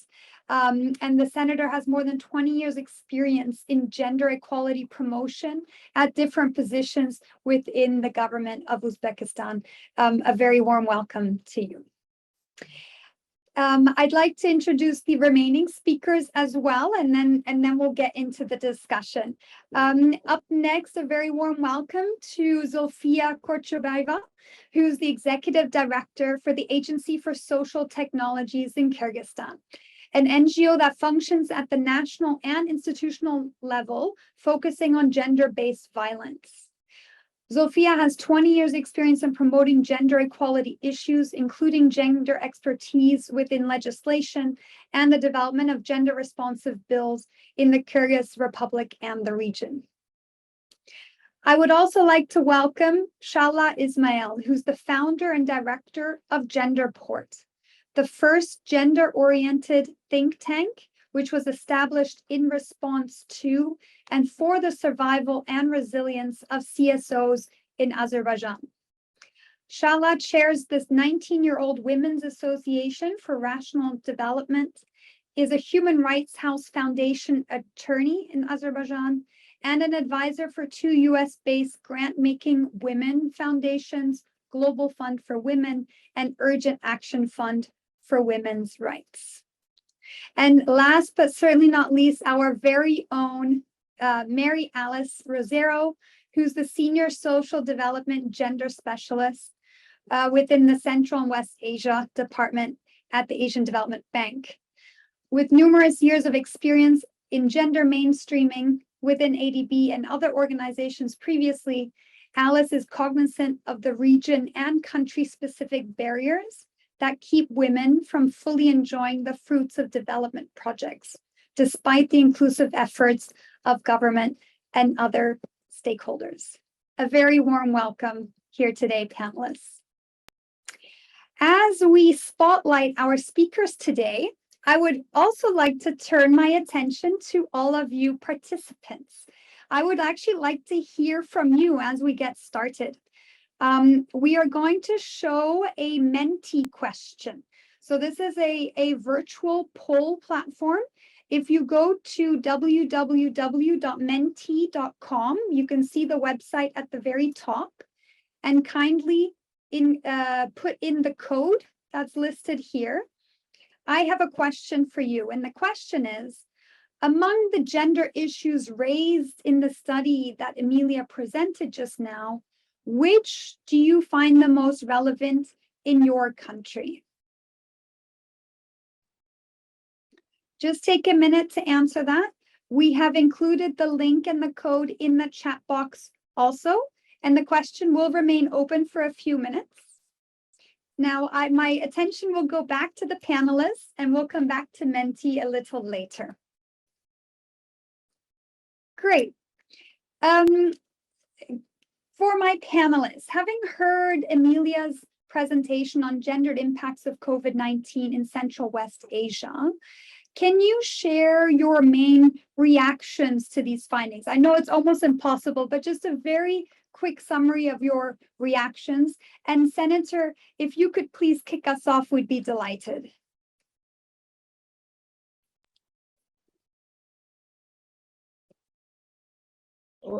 Спасибо большое. Добрый день, уважаемые участники данного семинара. Мне очень приятно участвовать. Спасибо за приглашение. И хотелось бы отметить, что сегодня очень подняты очень злободневные вопросы, особенно касающиеся COVID-19, который оказал влияние на гендерные вопросы. И, конечно же, те презентации, которые мы сегодня посмотрели, они очень интересные. Спасибо, я очень благодарю за те презентации, которые мы прослушали. Действительно, и проделан большой глубокий анализ по тому, какое влияние оказал COVID на гендерное развитие в наших странах. И хочется отметить, что вот в нашей стране действительно мы начали работу по предотвращению ковида, по предотвращению всех этих негативных влияний ковида, особенно на людей, особенно на наших женщин. И у нас такая стройная система сложилась. Мы активно, одной из таких креативных, или, как бы сказать, одним из таких инструментов, хороших инструментов, было введение у нас в нашем государстве такой меры, как тетради, особые тетради. Это железная тетрадь, женская тетрадь и молодежная тетрадь. То есть мы вели индивидуальную работу с теми людьми, с теми женщинами, особенно вот эта женская тетрадь, с теми женщинами, которые попали вот в такую ситуацию при COVID-19. И она действительно оказала большую социальную поддержку, оказала большую социальную помощь для этих женщин. И вот все те диаграммы, которые мы видели, действительно у нас не на таком высоком уровне получилось, потому что действительно прошла такая работа. Это и были созданы специальные колл-центры у нас, телефонные специальные доверия были созданы 11-19. Специально был создан Сахават Вакумек, это большая помощь, такой фонд был огромный созданный. И в этот фонд включены были все сообщества наши. То есть в каждом районе, в каждом регионе и в каждой махале были созданы вот эти вот помощи, которые были организованы при помощи поддержки Министерства махали и семьи. Огромную работу они провели вместе. И вот по этим тетрадям тоже мы провели опросы, мы проводили работу более чем 6,5 миллионов женщинами нашими, более 6 миллионов семьями. То есть была организована вот такая вот детальная помощь, беседа и выявление тех людей, с которыми в первую очередь надо было работать. И поэтому мы оказали помощь по 9 категориям, семьям, женщинам, которые находились. Это женщины, в первую очередь, которые остались без работы. Женщины, которые в первую очередь нуждались в трудоустройстве, женщины, которые с инвалидностью оказались, женщины, у которых есть дети с инвалидностью, женщины, у которых не было жилья, не было своего постоянного жилья. То есть здесь оказались одинокие пожилые люди, граждане, оставшиеся из-за карантина, оставшиеся без работы. То есть вот это вот, значит, по итогам этой работы было проведено то, что мы около 900 тысяч женщинам мы оказали такую посильную помощь. Это была очень большая, кропотливая, индивидуальная работа с каждой женщиной, которая оказались. Здесь мы здесь оказали им и материальную помощь, мы оказали им и, значит, помощь в жилье, оказали им помощь в продуктах. То есть здесь питание, оно было постоянно уже. Но кроме этого проведена вот такая вот позиция, была проведена вот такая вот работа. И это дало свой результат. То есть вот этот вот кризис, вот этот вот мы преодолели благодаря тому, что мы создали вот такую вот, благодаря инициативе нашего руководства, руководителя, благодаря тому, что вот это временные меры, но это временные меры дали свой результат. И я думаю, и мы поэтому продолжаем сейчас. Мы сейчас снова опросили более 6 миллионов женщин опять. Мы опять включим тех женщин, которых нельзя оставлять без внимания, это, конечно, с инвалидностью, дети, у которых есть инвалид, социально уязвимые. Значит, мы снова пересмотрели, и сейчас уже более 630 женщин опять у нас включены в тетрадь, с которыми мы будем работать также индивидуально. Мы оказали им и психологическую помощь, мы оказали им помощь юридическую, им была оказана медицинская помощь. То есть хочется сказать, что была оказана очень большая помощь в их оздоровлении. То есть здесь уже, значит, более 1000 женщин, 1300 женщин с инвалидностью получили средства реабилитации более чем на 1,5 миллиарда сомов. Женщины, значит, у нас были первоначальные взносы были оплачены даже женщинам, которые получили жилье. То есть у них своего жилья не было. Мы и это им оказали. То есть здесь, значит, большая помощь была выделена именно для того, чтобы им оказать материальную помощь. Работа наша продолжается, мы ведем работу. Особо сейчас, вот в этом году тоже, в новой программе, в новой стратегии, также уделено внимание женщинам. Мы приняли большую программу, стратегическую программу развития женщин до 30 года. Мы поддерживаем вашу программу, стратегию АБР 2030 также. У нас своя сейчас стратегия разработана уже. На этот год принята еще программа. Я бы хотела сказать, что вот сейчас у нас снова новые изменения. У нас создан Государственный комитет по делам женщин и семьи. Здесь возглавляет уже заместитель премьер-министра, назначена женщина. У нее опять 3 заместителя. То есть у нас работает и создана вертикаль. Опять у нас будут во всех регионах, это в районах, в областях, в районах, в городах создана эта система до самой махалли. То есть у нас в махаллях уже 9309 наших женщин, которые непосредственно работают вот в местных сообществах, то есть вот в этих махаллинских комитетах. Это женщины тоже, которые будут оплачиваться со стороны государственного бюджета. То есть вот такая вот большая система, такая структурная и большая помощь. Дальше мы будем продолжать налаживать всю ту работу, которую мы поставили на ноги, и мы дальше двигаемся. И у нас вот такие вот опять гендерные позитивные изменения в нашей стране. Спасибо за внимание.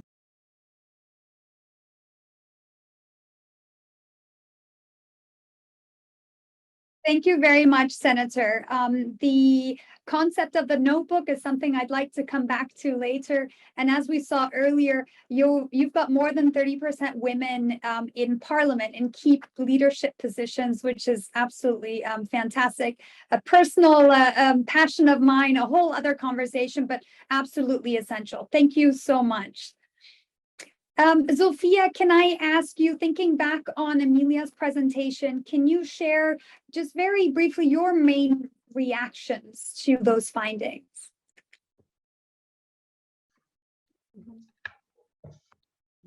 Да, добрый день. Для меня также большая честь принять участие в данном мероприятии, в обсуждении. И могу сказать, что я очень впечатлена результатами того исследования, обзора, да, который представила Эмилия. И я считаю, что такую возможность иметь обзор, сравнительный обзор по нашим странам, по странам нашего региона, да, это очень важно. Не так много таких возможностей у нас есть.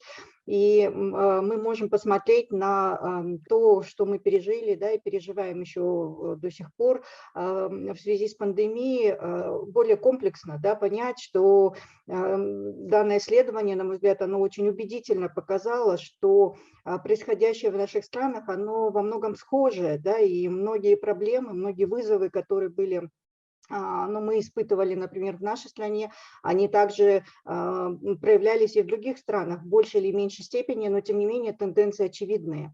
И в этом смысле наличие такого исследования, оно позволяет начать думать, размышлять о том, какие, возможно, были бы другие стратегии, да, в подобных кризисах, в подобных ситуациях более эффективны, на что не стоит, может быть, тратить время, да, где, наоборот, лучше сфокусироваться. И, ну, и самое главное, это, конечно же, увидеть те пробелы, которые были не приняты во внимание в свое время, и, соответственно, были вот эти самые упущенные возможности, и в результате мы теперь должны бороться с дополнительными негативными последствиями. И также мы увидели, что такие кризисные ситуации, как пандемия, да, они ударяют по всем фронтам, и гендерное неравенство получает вызовы как на уровне экономических возможностей женщин, да, повышаются угрозы там, насилия в отношении женщин, снижаются влияние женщин на процесс принятия решений, да, и так далее. То есть достаточно много вызовов, как правило, они носят такой вот комплексный характер, и, соответственно, ну, перед всеми нами стоит задача выработать более такие эффективные стратегии, долгосрочные стратегии для реагирования в подобных кризисных ситуациях. И ситуация у нас в Кыргызстане, она тоже показала, да, что как в этой ситуации, в ситуации пандемии, гендерные вопросы, они оказались опять-таки на задворках, они оказались забытыми, и в результате этого многие женщины оказались в уязвимом положении, и сегодня мы имеем еще даже не то, что потери достижений, которые были на предыдущем этапе, да, но еще и дополнительные новые вызовы, которые необходимо решать. Вот, и я надеюсь, что сегодняшняя площадка, да, она позволит нам действительно обменяться успешными примерами, найти какие-то новые подходы и, соответственно, потом их распространять в наших странах.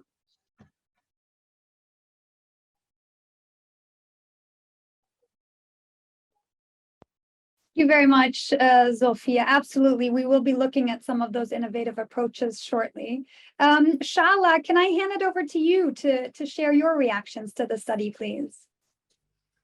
Yes, I will also start with greeting everyone and say how big, what a pleasure and honor is to share this panel with you, with all of you.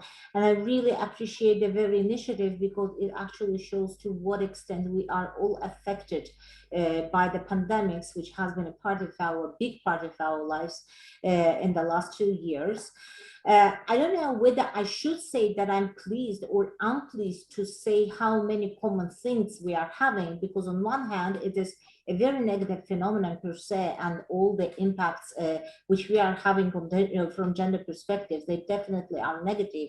So on one hand, I should say that it is very bad and unpleasant to see to what extent we have many common things. On the other side, I'm happy that if it is to happen, then it is good to have the common things, because it will mean that we will be able to approach to this all together, and definitely the solidarity and experience of all of us, if united together, can better tackle the entire problem per se. The key findings, which definitely drew my attention, was very well presented a few minutes ago. They have a lot of things which are in common with Azerbaijan as well. Specifically, the unemployment raised during the pandemics, unemployment among the women. Of course, both men and women were affected by that, but it is also, very important to see that all over the world and across the region, the particular countries, we are seeing the big growth of the unemployment among the women. We are having a lot of concerns regarding the raise of the domestic labor per se and the household responsibilities, which definitely affected all women's engagement and employment, and they affected the household relations, also the family relations. That definitely brings to the limitations of women when it comes not just employment but also the educational opportunities per se. So for the big workload and unequal share of the gender roles within the family and within the household, women were deprived of all those possibilities which the digitalization brings to us, in the meaning that very often they were sort of restricted even to continue their education for a while, just because they simply physically were not able to manage suddenly grown up family responsibilities in line with a lot of transformations as well at work. And if there was something to sacrifice, then the education was sacrificed. That was part of our observations. Yet another thing, I was very much, amazed to think to what extent there was given big importance and focus on the skills and capacities development. This is something which we'll definitely tackle on the second round, but I think here it's very often important for me to say that Gender Report, which I represent today during this meeting, has done the assessment. So my feedback to the report, which was just presented at ADB level, it also has a lot to do with a very specific comparison of the report, which we have produced, and I'm showing on the screen now. This is women's rights and COVID-19 pandemic in Azerbaijan, which we made over the half a year and it was released. It's also quite fresh. We released it in September 2021, and basically it has 7 areas tackled as well. We also have the infographics. For the background, I see that it's not very well seen on the screen, but I made these reports, these publications available for the participants, and I believe that it can be shared by the organizers as well, similarly to other documents. What I want to say when it comes to this report is that basically we also had a subsections that was about the rights and opportunities, education, health, employment, social support, family and household workload, and domestic violence. And as you can see from the subtitles per se, you would see to what extent the common approach we are having, basically that all these areas and beyond definitely were affected, impacted, and we need to mitigate the risks first of the challenges and incorrect approaches which were there in the very beginning, and we should definitely take into account the recommendations and lessons learned, which are a part of our findings and studies, both at your level, at ADP level, and also at the local level, which we produce. And at the moment, we are doing as much advocacy as possible to integrate the recommendations both as a prevention and protection mechanism to mitigate the effect of COVID-19 on women's rights and gender equality situation as such. I have a lot to say, but I have to stop here, and definitely will be happy to share more of our findings and observations. Thank you. Thank you so much, Shala. Indeed, so many commonalities across countries, but also very distinct challenges and opportunities. Thank you so much. Alice, can I hand it over to you to share your thoughts, please? Thank you, Marcella. And indeed, I think the study is very streamlined, and it actually covers all the basic issues.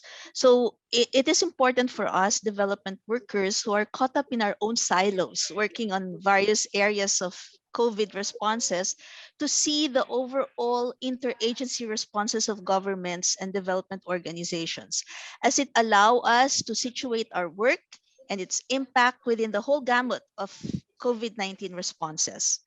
So in so doing, we can see which areas are fully covered and which need more strengthening. So I'd like to focus on 3 important points, which I feel needs more enhancement.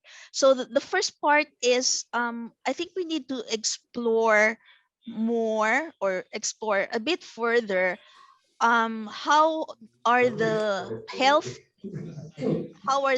programs, maternal health programs, child health programs impacted by the COVID responses? Because as Emilia has mentioned earlier, many of there is a deep prioritization of some gender programs. So one of this is that I have a feeling and we think that maternal and child health programs are negatively impacted. So we would like to see if this is indeed so, and then if there is any result in the 2 years that this has been sidelined. So second point is, I think this has been mentioned by some of the panelists as well. I'd like to know how the education situation has been in the 2 years of the pandemic. So prior to COVID, most of our CWA countries have been actually nearing gender parity when it comes to basic education.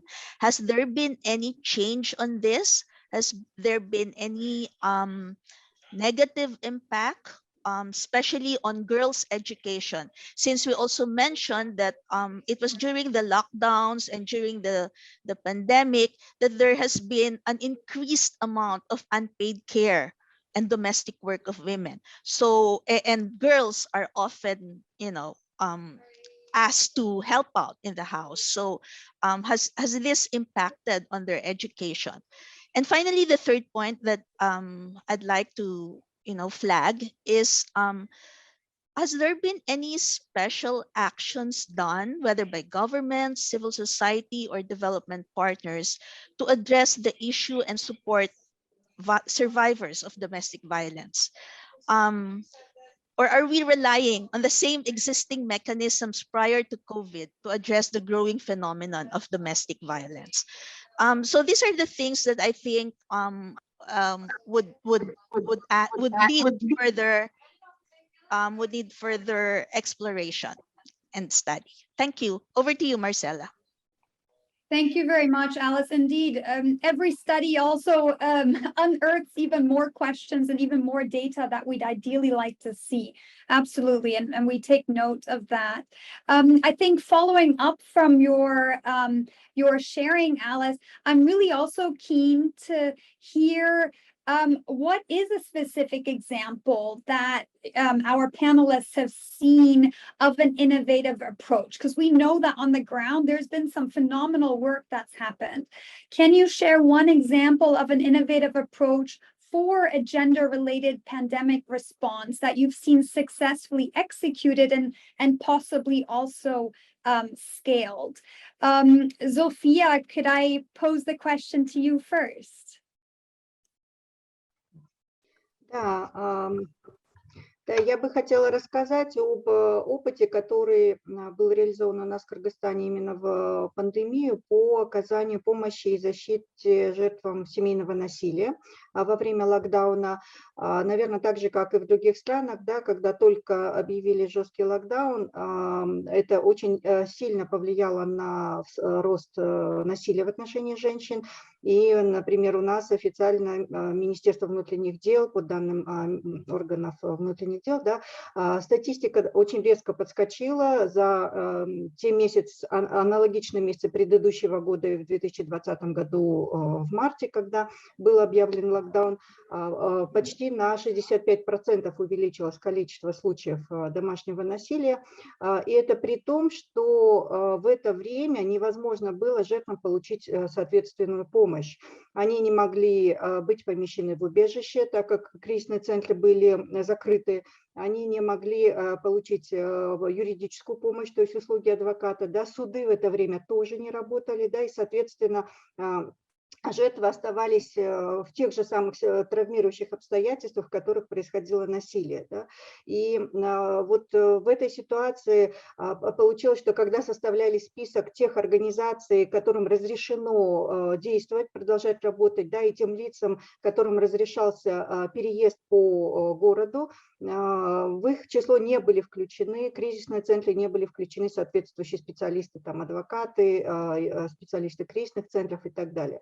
Вот. И поэтому в нашей ситуации эта проблема была актуализирована именно усилиями организации гражданского общества, то есть в частности Ассоциация кризисных центров, она поднимала этот вопрос, были организованы несколько общественных дискуссий, обсуждений, круглых столов, где с участием представителей государственных органов этот вопрос был обсужден, были публикации в СМИ, и это вызвало очень большой резонанс, да, очень сильную критику со стороны общества, что это неправильно, так не должно быть, что из-за локдауна жертвы остаются практически без защиты и помощи. И под воздействием такого общественного негативного мнения, да, был найден такой вариант, когда были мэрия города Бишкека, это наша столица, да, Кыргызстана, было принято положение, временное положение об организации мобильных групп, которые должны были осуществлять именно экстренную помощь, экстренные выезды в случаях насилия, семейного насилия. И так как передвижение по городу могли осуществлять именно машины полиции, значит, патрульные полицейские, то кризисные центры, они осуществляли прием сообщений о насилии на своей горячей линии, тут же перенаправляли информацию об этом в органы милиции и сообщали, были все время на связи вместе с другими членами этих мобильных групп из мэрии, органы социальной защиты, да, там же были специалисты соответствующие, если это, например, насилие было в том числе, где есть дети, да, специалисты по защите детей, местные органы власти, там уже непосредственно в каждом районе, служащие муниципалитетов.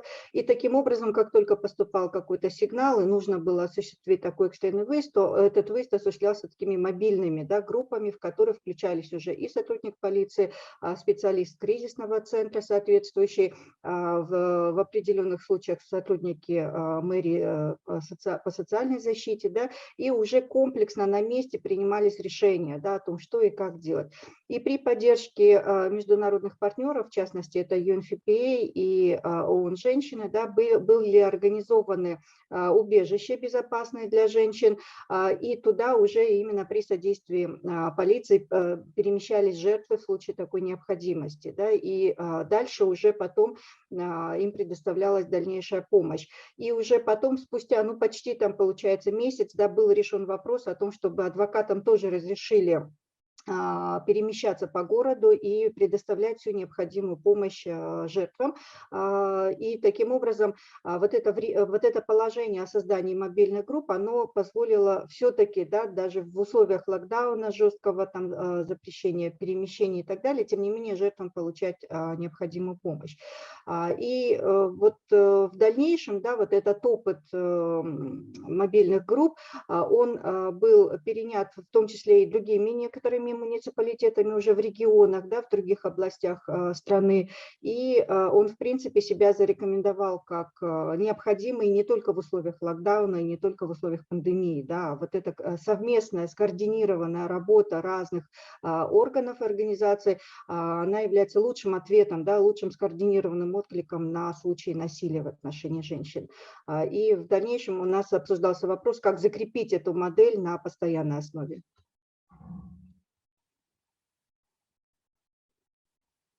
Marcela. Thank you. Very interesting. I love when we were chatting last week when you mentioned the mobile response unit. It makes a lot of sense. It's very difficult to put together. Very interesting to hear that it was successful and that you're looking to see how to make it permanent as we move into a post-COVID world. Thank you for sharing. Ashala, what about you? Can you share an example of an innovative approach that has worked well for you in Azerbaijan? Thank you very much, Marcella, and thank you for the wonderful moderation, doing it in a very, good and nice and coherent way. So the way how we approach it was sort of based on the, again, findings of the same report, which I already mentioned, the study report and the findings we made. And one of the things which definitely caught our attention, there were, plenty of things which should have been done and should be done further on. But being realistic about our resources, including the time resource and funding resources, we sort of had to make a strategic decision. And one of the, I think most of the successful strategic decision within the organization was made to open the ad hoc program, which was called legal literacy. And that legal literacy program has, the legal literacy definitely was a part of all the programs across. We are working on gender equality, healthcare, peace building, and economic development within the organization. However, we decided to have this additional, again, ad hoc legal literacy program, now targeting minimum for 3 years, but most probably that if it's successful, it will proceed from now on, because we already see some positive feedback and positive outcomes of that program. And what is about the legal literacy? The name itself says for itself. However, one of the particular elements was to establish the Women Human Rights Defenders School. So the School of Women Human Rights Defenders in Azerbaijan is completely a new thing. It might not be new in the world, but it is completely new for Azerbaijan. And the reason why I want to mention specifically and why it was underlined as one of the major problems in our findings is that basically you would be probably surprised to know that in Azerbaijan there are only averagely 18 lawyers per 100,000 people. This is the lowest index in Europe. It's 9 times less than an average in the Europe, which has 162 lawyers per 100,000 people. So 18 lawyers per 100,000 people, it is too few to be able to tackle, even physically, to tackle all the issues addressed. And seeing these gaps, of course, the population is also reluctant to approach, because they approach when sometimes, very often, the rapid response is required. This rapid response definitely cannot be provided. And then whenever, if at all, the consultation and help and assistance is provided, sometimes it's too late. So the reason, this was one of the reasons why I decided to do it. And then we opened up this School of Women Human Rights Defenders. We opened it in the middle of 2021. We already have one group with 21st alumni, and it was a very sophisticated program, including the training program and training module. And of course, we piloted for the first time, and we are now having the revision for the second alumni group, which is to happen soon. Before summer this year. What is peculiar about that? The peculiarity is that we have invested a lot of knowledge into that. We have put together all the knowledge across the neighborhood. What should be and would be the best curriculum for the women human rights defenders. What exactly women human rights defenders should know. Whether it's only about the cases per se, and whether it should be just the legal knowledge and skills, or it should be extended version. Whether there should also be some psychological support necessary, whether there should be also, the advocacy capacities, communication capacities, whether it should be, some skills which might bring and motivate the women who are approaching to them to some different level. So it is Women's Human Rights Defender School is not just protection, but it's also motivation, and it's also prevention. And I'm so proud to say that the first 20 alumni, that each of them, and this is part of the methodology we use, we had a longer list of applicants, and those whom we selected, one of the criteria for selection was to what extent the tangible and good and comprehensive action plans these people have. So it's not just being a part of the training course, which was as long as 3 weeks, not at run, but with some intervals, and that was also a part of the methodology, but also some smaller action plans, which these women human rights defenders will do regardless of our engagement projects with them at the further stages. And to be honest, like just at the very first level, we are really thinking that it is a brilliant project. It's a brilliant idea, which definitely has a rightful replication in the region. I don't say that we are sort of holders of know-how, but in a way it is a unique and innovative model because it is based on the synthesis of all those best piloted components which we put together and combine it relevant to our contents, considering all pros and cons. We will definitely make it bigger, more extended and more visible, and we also hope to establish an alumni network which can have a bigger action plans both jointly and separately. And again, I mean, I can talk more about this, but I think that this is the project which definitely should be regarded as one of the best examples, and there are already some outcomes which we are seeing from our alumni to the extent they are engaged in the cases, not just again at the legal level, but also at many different levels. So it's integrated approach. Great, thank you so much. I think certainly that approach of connecting capacity building with an action plan and supporting on the implementation post program completion, and then connecting them with a network, the alumni, other stakeholders, I think is something that will resonate with a lot of us listening in today, regardless, like you say, whether it's within the legal space or any other space. So thank you very much for sharing. Madam Senator, I would like to ask you a follow-up question. So you mentioned the notebook, which is fascinating. I was noting down some of your success factors. I think at some point you mentioned you've been able to reach almost 6.5 million women and maybe also children. What can you share a little bit more? What factors led to the success of this notebook, and what can we learn from that in other countries?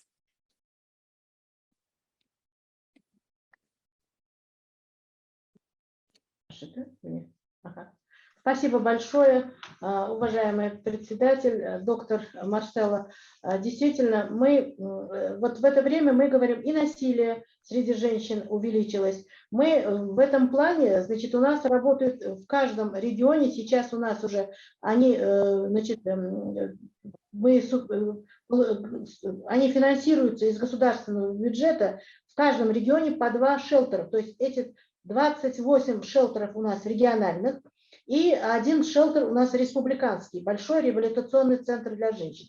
Везде в каждом из них есть у нас и психологи, и юристы, у нас есть и социальные работники. То есть хочется сказать, что вот во время этой пандемии, вот сейчас говорили, очень хороший опыт, вот говорила Зульфия, говорили из Азербайджана, очень хороший опыт у них, проблемы, с которыми встречаются.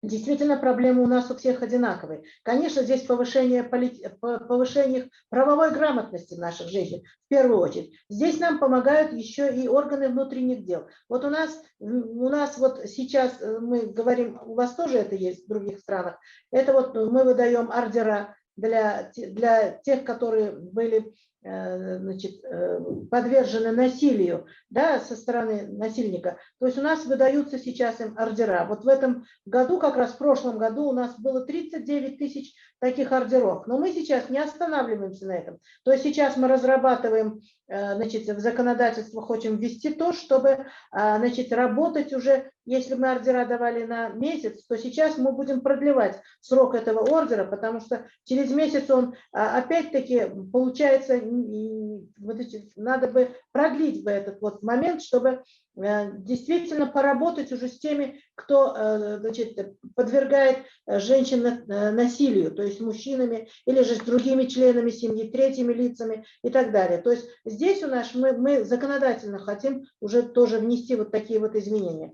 И, конечно же, вот эти наши, мы не только останавливаемся на тех государственных шелтерах, которые мы создали, которые, значит, финансируются, но и сейчас мы поддерживаем те шелтеры, которые у нас как ННО работают. То есть мы обращаем внимание и на те. У нас было много их, поэтому мы сейчас их поддерживаем, у нас есть фонд при парламенте, то есть они могут получить грант. Я бы хотела сказать, что у нас еще есть фонд поддержки женщин, значит, был создан фонд поддержки женщин, государственный целевой фонд. И вот тоже посредством этого целевого фонда сейчас вот по новой программе, вот я говорю, изменения у нас, сейчас очень много тоже возлагается на этот фонд. Я бы хотела сказать, что особенно субсидируем, даем кредиты для женщин, которым надо развиваться. То есть все те женщины, которые или нуждаются, которые попадают в такие тяжелые жизненные ситуации, то есть мы их обучаем. У нас вот в каждом банке, значит, это у нас банк, как бы этот народный банк, да, но у нас вот банк специально определен для того, чтобы выделять, значит, помогал он в это время, это и микрокредит банки, но в основном в каждом банке из этих у нас сейчас уже поставлена задача, и это везде, на региональном уровне, везде есть заместитель председателя банка, женщина именно. То есть эта женщина занимается оказанием помощи, обучают, кредитуют. Здесь вот у нас очень большая система обучения этих женщин налажена сейчас. Это и со стороны моноцентров. Здесь помогает Министерство труда и занятости. И также у нас созданы центры предпринимательства женские. Сейчас мы их тоже активизируем. То есть они обучают, в каждом регионе они у нас созданы. И вот в этом хочется отметить, что именно через них идет обучение, и вот теперь уже через эти банки они получают кредит, обучаются. И вот здесь уже мы до конца доводим. То есть не оставляем женщину после того, как она получила этот кредит, она уже дальше, помогая встать ей на ноги, развивать ее предпринимательство и дальше идти на более высокий уровень. То есть вот задача вот такая вот у нас поставить. А для этого нам много-много обучать наших женщин. Поэтому вот по этим вот женщинам, которые мы взяли, включили в тетрадь, более 630 тысяч женщин. Из них вот мы в прошлом году более 320 женщин, 320 тысяч мы обучили их. И более 72 тысяч женщин у нас получили кредиты. И вот в этом году мы продолжаем именно эту. У нас уже где-то по микрокредитам, вот микропроектам, у нас разработаны такие малые проекты для этих женщин. Более 100 таких малых проектов мы разработали для них. Это и для села отдельно, здесь и сфера услуг, здесь и работа на приусадебных участках. То есть здесь очень широкий аспект такой для женщин, которая может и дома сидеть, развивать свой приусадебный участок, и получать кредит и далее работать. Здесь все, и птицеводство, и рыба, то есть различные виды услуг по и фермерским хозяйствам. Хотелось бы отметить, что у нас в стране вот сейчас вот уровень образованности женщин намного поднимается. У нас очень много увеличилась сеть высших учебных заведений, университетов и институтов. У нас в каждом регионе уже по 5, по 6 уже идет университетов и институтов. Есть и государственные, есть и зарубежные, значит, высшие учебные заведения. И у нас уже сейчас уровень студентов, женщин, студентов, девочек в вузах уже мы добились 60%. У нас уже 60% студентов – это девушки наши. И у нас есть специальные гранты, особенно гранты для девочек из малообеспеченных семей. То есть вот из этой тетради женская вот семья взята в эту тетрадь, и вот из этой тетради девушка, значит, имеет право поступить на льготных условиях, получается вот такой льготный грант для поступления в высшее учебное заведение. Вот в прошлом году у нас уже 2000 девушек поступили в высшее учебное заведение именно через эти гранты. У нас сейчас, значит, вы знаете, что вот был недавно вот постановление, указ нашего президента после большого такого совещания по женщинам. И, значит, нашим девушкам, которые обучаются в магистратурах, оплачиваются контракты. Контракты оплачиваются и со стороны, значит, наших госуправлений, то есть местного муниципалитета, и через университеты. Оплачиваются также гранты. Значит, девушки, которые учатся в магистратурах, у нас теперь будут обучаться, значит, на грантах. То есть свободно они будут обучаться. Вот такая льгота для наших девочек, которые в магистратуре. Для докторантов у нас есть специальные, вот сейчас дали преференции. И также для наших студентов всех новости еще. Вот могут они спокойно работать и учиться. То есть здесь уже вот представлено, что она может одновременно и учиться, одновременно. У нас поднят уровень даже вот эти, значит, не только очное, но и заочное обучение сейчас у нас теперь уже доступно очень для многих женщин, для которые работают. То есть вот идет вот такая вот большая работа по медицинскому, значит, обеспечению. То есть у нас мы очень большое внимание обращаем в здравоохранение. У нас вот теперь в этом году будет более 3 миллионов женщин охвачено онкологическим скринингом. То есть вот скрининг по онкологическим болезням более 3 миллионов будет охват у нас в этом году. И вакцинирование против вируса папилломы тоже будет охвачен очень большой контингент наших женщин. И мы сейчас оказана высокотехнологическая медицинская помощь, будет оказана более 6 тысяч женщин. У нас вот тем женщинам, которые попали вот в списки вот по этим нашим тетрадям, то есть это уязвимые семьи, малообеспеченные, кроме всего этого, если им нужна необходимая операция медицинская, то есть мы эту операцию тоже, значит, поддерживаем их, значит, бесплатно их через наш государственный целевой фонд поддержки женщин. То есть вот такие вот у нас много таких льгот сейчас представлено и для обучения, для повышения их грамотности, и для поддержки женщин, которые уязвимы. То есть сейчас вот такая очень большая программа для всех наших женщин, которые живут в нашей республике. И я думаю, что вот те планы, которые мы сейчас поставили, стратегии наши, мы вместе, совместно будем дальше разрабатывать и дальше работать вместе с вами. Спасибо большое.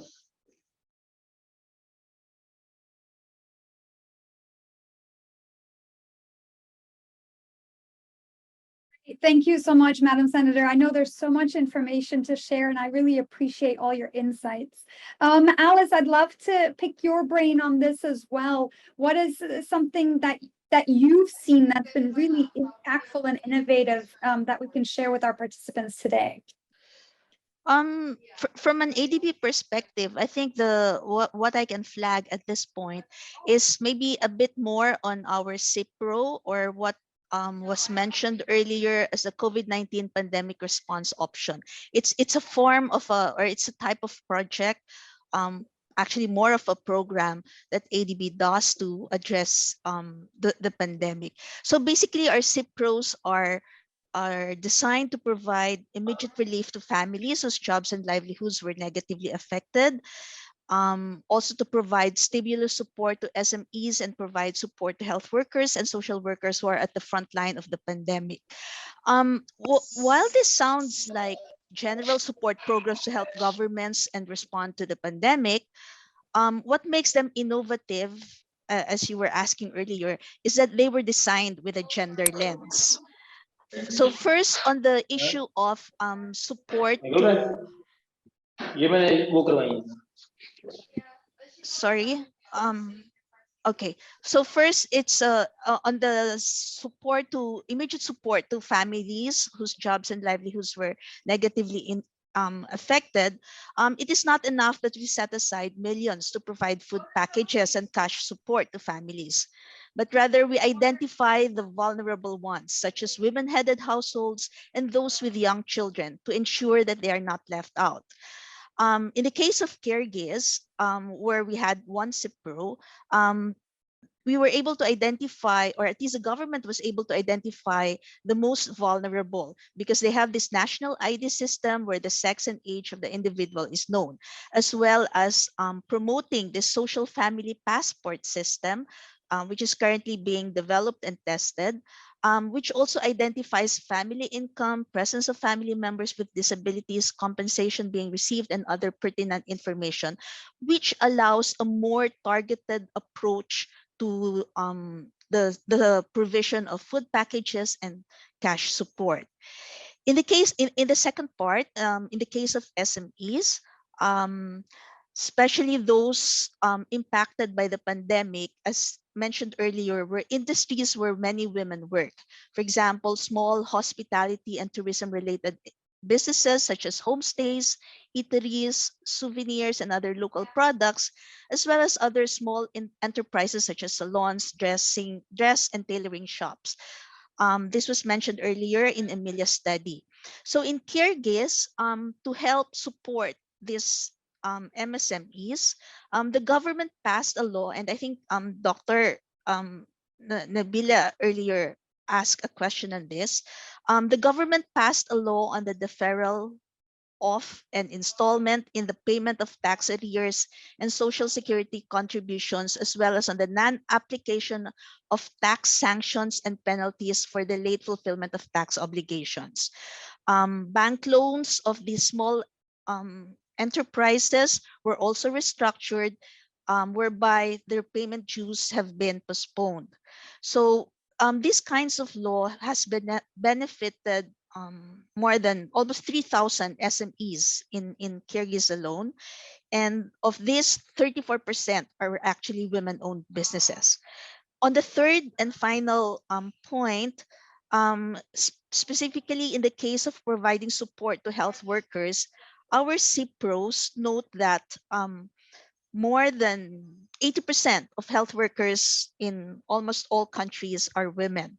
So our CPROs provide for special support of frontline health workers in the form of increased wages, additional allowances, provision of female-friendly PPEs with hygiene and menstrual kits, and separate resting and changing rooms for male and female staff, and transportation services. As you can see, there is no special or different actions to address the gender issues during the pandemic, but mainly the main factor here is to mainstream gender, to be more gender sensitive in the application of the special support or special responses we have to address the pandemic. So from ADB point of view, this is our this is, I think, the best example I could give at this point. Thank you.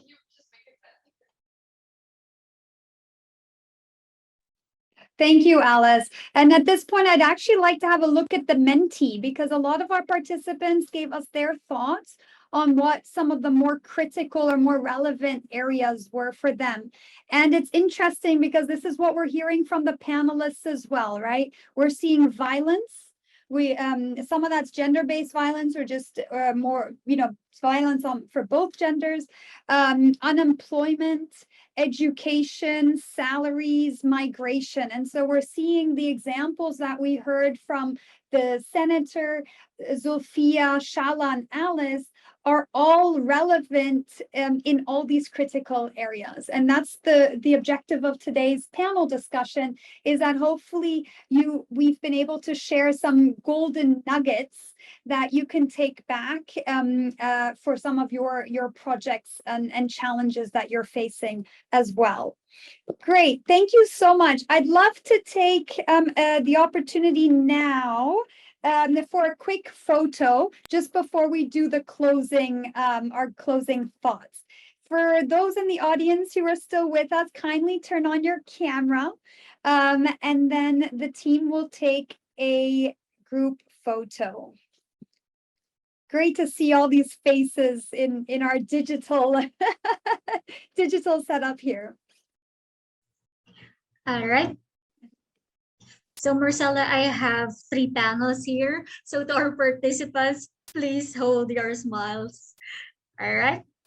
And 1, 2, 3. First panel done. Second, 1, 2, 3. And third panel, 1, 2, 3. Thank you. Thank you so much. At this point, I'm very cognizant of your time and our schedule. I would love for each of the panelists to just share maybe a one-line or a two-line closing remarks or one piece of advice you'd like to leave with the participants. Madam Senator, could we have you go first, please? Спасибо большое. Очень интересное было сегодня наше общение с вами, и мне бы хотелось, чтобы мы продолжили наши с вами исследования по вопросам женщин. Это, конечно, в первую очередь, это занятость женщин наших всех волнует. Если у женщины есть работа постоянная, если у женщины есть ее любимое дело, конечно, у нее и в доме будет спокойствие, и она может свои планы строить. То есть все эти исследования, те вопросы, которые сейчас все поставили, первый план, это, конечно же, занятость, повышение правовой грамотности среди наших женщин. Это, конечно, противодействие насилию среди наших женщин. И я пожелаю всем вам хороших успехов в вашей плодотворной работе в деле продвижения женских вопросов, в деле продвижения гендерного равенства и во благо защиты прав наших женщин. Спасибо вам большое.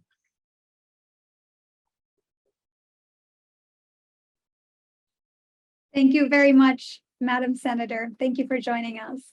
Zulfiya, any final remarks from you?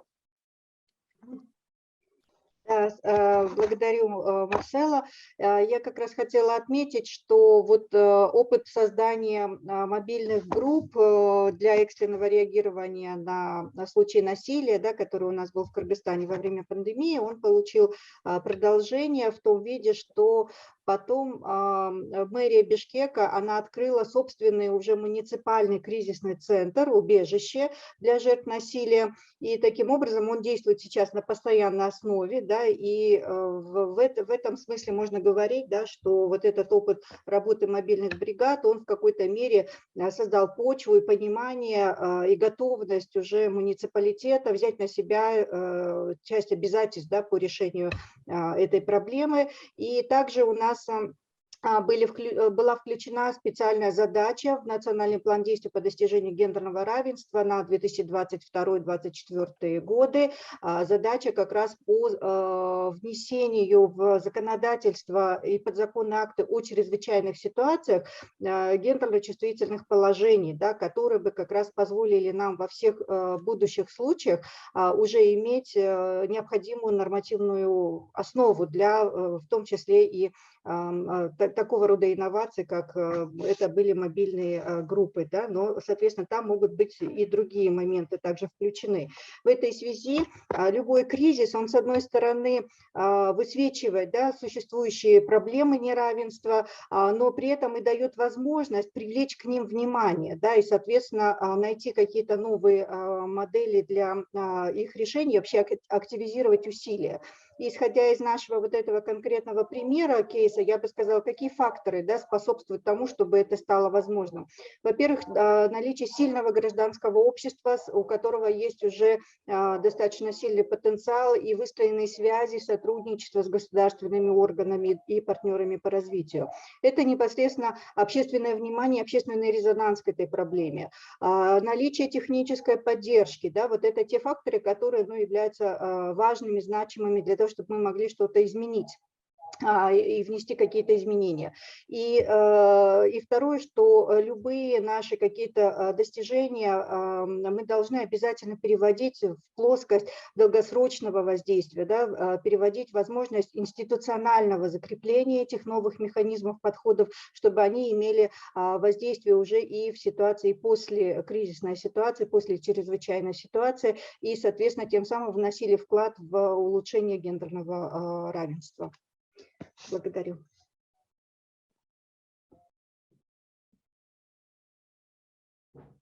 Thank you very much, Zulfiya. Shala, any final words from you? Yes, with great pleasure. My appreciation to everyone, including the panelists and of course the host for organizing this event. I think there were not insignificant or unimportant or unnecessary things mentioned as a final word. Everything is very relevant. But if I'm really to pick up one thing, I would definitely say that's education, and empowerment should come from education, because although employment and social protection and GBV are very important, I truly believe that if the proper education and proper legal literacy, not just a basic education or professional education, but also the legal literacy per se is addressed, and the women are aware of these of their rights, but also of the tools and existing mechanism, they definitely can ensure in many cases the better operational environment, living environment, and protection environment for themselves. But in cases they cannot, definitely then we should step in and to provide them with more information, knowledge, capacities, resources, and funding. And here I would also like to echo what Zulfia has said, that the incredible role of the civil society and the cooperation of the government with both the civil society as well as with all other stakeholders and actors which are relevant for that, be that media, be that business agencies, be that academic institutions, be that diplomatic corps and international organizations, they are not unimportant actor in these regards. This is something which we will deliver and which we will have. The COVID has brought us a new reality. And although we are approaching to the end of this active phase, the consequences of COVID will be on us for a minimum a decade. This is why we really have to join the forces to address all these issues, both at protection level, but also at the prevention and mitigation level. Thank you very much for this incredible expertise and initiative. Thank you. Thank you very much, Shala. And over to you, Alice, for your final remarks to the audience, please. Thank you, Marcella. This has been a very interesting and mind-opening 2-hour workshop. And I mean, we should be hearing more from our participants if we had more time. But anyway, overall, I would say that in developing gender-sensitive pandemic responses, I think it is important that we should be looking into the differential effects of the pandemic on men and women, the children and the elderly, and the poor. These are the most vulnerable segments of our populations. So as we enter the new normal, let us ensure that the lessons we learned from our experiences during this past 2 years will lead us to strengthen our health and economic programs, as these have been heavily impacted. I would say that an important element of strengthening these systems, our health and economic programs, is to ensure that the most vulnerable members of our populations will be resilient against these shocks. So how do we make them resilient? This is to create, we should help create the environment for women and other vulnerable members to earn decent income, live in safe homes with access to basic necessities, and continue their access to education and healthcare. It is also important that our women, are not just our women, but other vulnerable members of our population, to be allowed a voice, or to be given a voice in policy decisions that would affect their lives. And we know that even pre-COVID, a lot of women's rights are not fully realized. So in this new normal, we must ensure that these rights, women's rights, are sustained. And these rights include equal access to decent jobs, education, and healthcare. So in short, we must build our people's resilience against this pandemic and other future shocks, whether man-made or natural. So thank you very much for this opportunity, for sharing. Great. Thank you very much, Alice. With that, I'd like to thank all of our panelists. We've heard some very interesting examples, some interesting ways that these innovative approaches were designed, the impact that they are creating, and how they can be scaled and possibly made permanent, how we can learn from these things as we emerge out of COVID and into a post-COVID environment. Thank you very much to all of our panelists. I hope that what we have heard in the presentation of the study and also from our panelists has inspired all of you to want to share what you've been doing and the approaches and solutions that you've been seeing in the work that you do. And so up next on the agenda, we have our deep dive discussions. And this is where we're really looking for each of you for your input. We want to hear from you on the post-COVID-19 responses to some of these key challenges impairing women's economic development. When you registered for this workshop, you indicated your preference for which thematic group you wanted to join, livelihoods, unpaid care, or gender-based violence and access to health services.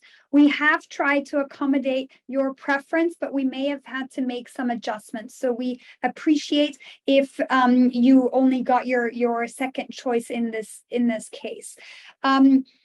Each room, we have allocated the breakout rooms. We will open those in just a minute. Each room, there will be English and Russian speaking participants. I suggest you see if there's one language you'd like to proceed in. Otherwise, feel free to use the interpreter. The facilitators, you have one facilitator in your room with you who has graciously agreed to support us in the discussion. The facilitators by now have also been briefed that given our timing, we will be focusing on one main question in the breakout room. So we really want to hear from all of the participants, what are the impactful approaches you've seen or experienced to address the issue that you're discussing in your breakout room. We will have 20 minutes for this discussion. It's a little shorter than we had anticipated. We really appreciate your understanding and patience with this. I believe we are going to open the breakout rooms now. Depending on your Zoom application, you might either join the room automatically or there'll be a button that will pop up that says join here. If you have any questions, send us a message in the chat. But otherwise, let's open the breakout rooms and see you back here in 20 minutes. Thank you very much.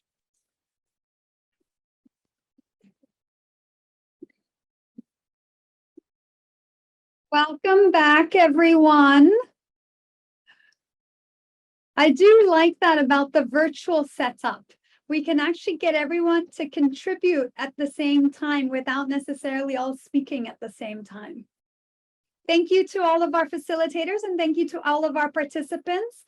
I'm having a look here on the screen. You will see our virtual whiteboard with our virtual sticky notes. And this is where the facilitators have jotted down some of the ideas and discussions that you were having in the breakout rooms. And I can see lots of really interesting ideas here. So the blue sticky notes are the gender-based violence. So some impactful approaches that you've identified, shelters for victims of domestic abuse, capacity building campaigns for bus drivers, conductors, female staff, staying in touch with clients to ensure constant support, even if it's not sort of physical, capacity building for NGO staff and community, social, psychological rehabilitation, very interesting. In the 2G post-it, increase formal and informal education. Interesting for both male and female, not just for female, right? But also our male counterparts. Access to ICT, increased gender sensitivity of stakeholders and civil servants. Interesting. Access to better healthcare infrastructure, water, sanitation, transport. Absolutely. All these things play into gender, providing better services for gender-based violence victims. If we have a look at the pink, purple sticky notes, those are the groups that discuss livelihoods and work, including entrepreneurship, agriculture, and migration. I'm seeing some approaches you've identified: greenhouses for women, increased access to land and support by local banks, women empowering each other, women supporting each other.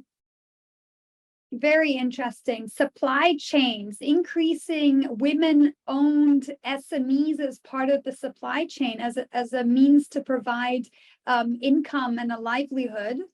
Digital tools, strengthening financial institutions and their capacity for non-financial services. Livestock value chain, the use of media and how women are portrayed in the media. That's a very interesting one. And that's something that spans all three topics and even further. Great. And then, of course, recommendations around persons with disabilities, and then the LGBT plus community also, so no one is left behind. And then in the green sticky notes, we have unpaid care and domestic work. So I'm seeing some great inputs there. Social services to provide partial paid care services. We heard that from some of the speakers earlier as well. Information dissemination of unpaid care, and developing the provision to collaborate with the social organization, with other development and other entities around unpaid domestic work. And then in the top right, I see supporting the education of women and girls, and then a specific support for women from vulnerable groups, depending on their specific conditions. Fabulous. Thank you very much. We've gotten some very interesting insights here.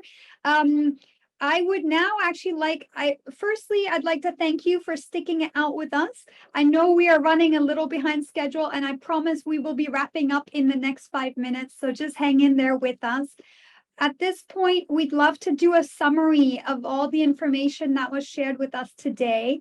I'd like to hand you over to Maya Schmidt from Sketchpost, who will walk us through a visual summary. Sorry, I was on mute. Okay, hi, my name is Maya and I'm from Sketchpost. So we started off with the opening by DG Zhukov, where we learned that gender equality is ADB's guidepost for actions towards developmental goals and operations in a new normal, as well as ensuring that no one is left behind and inclusivity is key. Then we moved on to Strategy 2030, which highlighted accelerating progress in gender equality, going beyond gender mainstreaming by implementing SDG 5 and some of the COVID-19 gender impacts, which impacted the health sector, sexual and reproductive health for women, more female job losses, school closures, intimate partner violence, and unpaid care work. In order to build forward better for the new normal, women need economic empowerment, gender equality and human development education and decision-making, leadership and governance, poverty reductions, and resilience to shocks. Strengthening partnerships was also brought up, as well as that ADB was leading and is leading in the global gender equality space. Next was gender mainstreaming in Central and West Asia, where we learned that there are continuing gender disparities in economic participation, political empowerment, and social protection. And ADB has been sustaining their gender work during the pandemic, and their GN and EGM projects steadily rose since 2015. In 2020, it was 80%, and it was 77% in 2021. And the ADB COVID response was that they approached the pandemic with a gender lens. Then we moved on to the study, where we learned the main impacts was that there was an increase in violence against women and girls, which is known as the shadow pandemic. There's been a burden of unpaid care work, which has an effect on mental health, and there's been lower opportunities for women. There's loss of jobs and income, mainly for women-owned MSMEs. There's a lack of reliable gender data, and it's difficult to prioritize gender issues in this current pandemic. And the priorities that we learned was for women's economic security, there's sectoral policies that can be implemented. They can strengthen social protection to uncovered groups, leverage ICT, and for decision-making, public finance and data, there's a desire for increased gender expertise, gender data collection, gender responsive budgeting, and for unpaid care and domestic work, country level assessments are needed. And there's social care infrastructures need to be invested in and prioritized. And there's for social protection systems, there's a desire for universal salary, I forgot, sorry. And then for violence against women and health, there's sufficient, it needs to have sufficient funding, multi-sectoral responses, and improved preparedness plans. Then for the panel, some points that were brought up was that we need to create a system to build bridges that will reduce the gender gap. And we need to fight and address gender gaps in post-COVID recovery in terms of decision-making, unemployment, education, and violence against women and girls, just to name a few. And we need to focus on how health programs have been affected, education for how women and girls' education have been impacted by studying from home, and also that violence against women and girls needs to have more studies, and we need to mainstream gender in terms of application for special support. And from the deep dive discussions that I managed to capture for livelihoods and work, there was greenhouses for women. Women need access to land and support by local banks. For unpaid care and domestic work, we need to support education of girls and women. And for GBV and health services, shelters for victims of domestic violence is needed, and access to ICT, health, water, and sanitation is needed. Thank you. Back to you, Marcella. Thank you, Maya. As we can see from this, we've digested a lot of information today. We heard, we had the presentation on the study. We heard from very distinguished panelists, very different perspectives from different countries, different industries, different projects, and we heard from all of you. So it's a bit of an information overload. What that means is tomorrow, we have another action-packed agenda, and perhaps if we could just pull up the slide, then you know what's in store. Because we've covered so much information today, and we'd like you to just sit with it and let it digest, we will actually start tomorrow with a recap of today's deep dive discussions, right? Just to make sure it's fresh. And most importantly, that's going to lead us into the core of tomorrow's workshop, where we're going to be looking at unconscious bias, specifically unconscious gender bias in gender responsive programming and project implementation. It doesn't matter how good we create and design programs and projects, but if there's still an underlying bias where women still can't leverage and become key beneficiaries of those programs and projects, it becomes very difficult for us to achieve our impact. And so that's going to be the core of tomorrow's workshop. We will end with a group reflection and closing remarks as well. As we come to the end of our first day of the, as we come to the end of our first day for our workshop, I would like to thank all of you for your participation and input. And we look forward to seeing you back here again tomorrow, same time, same place. Have a wonderful day.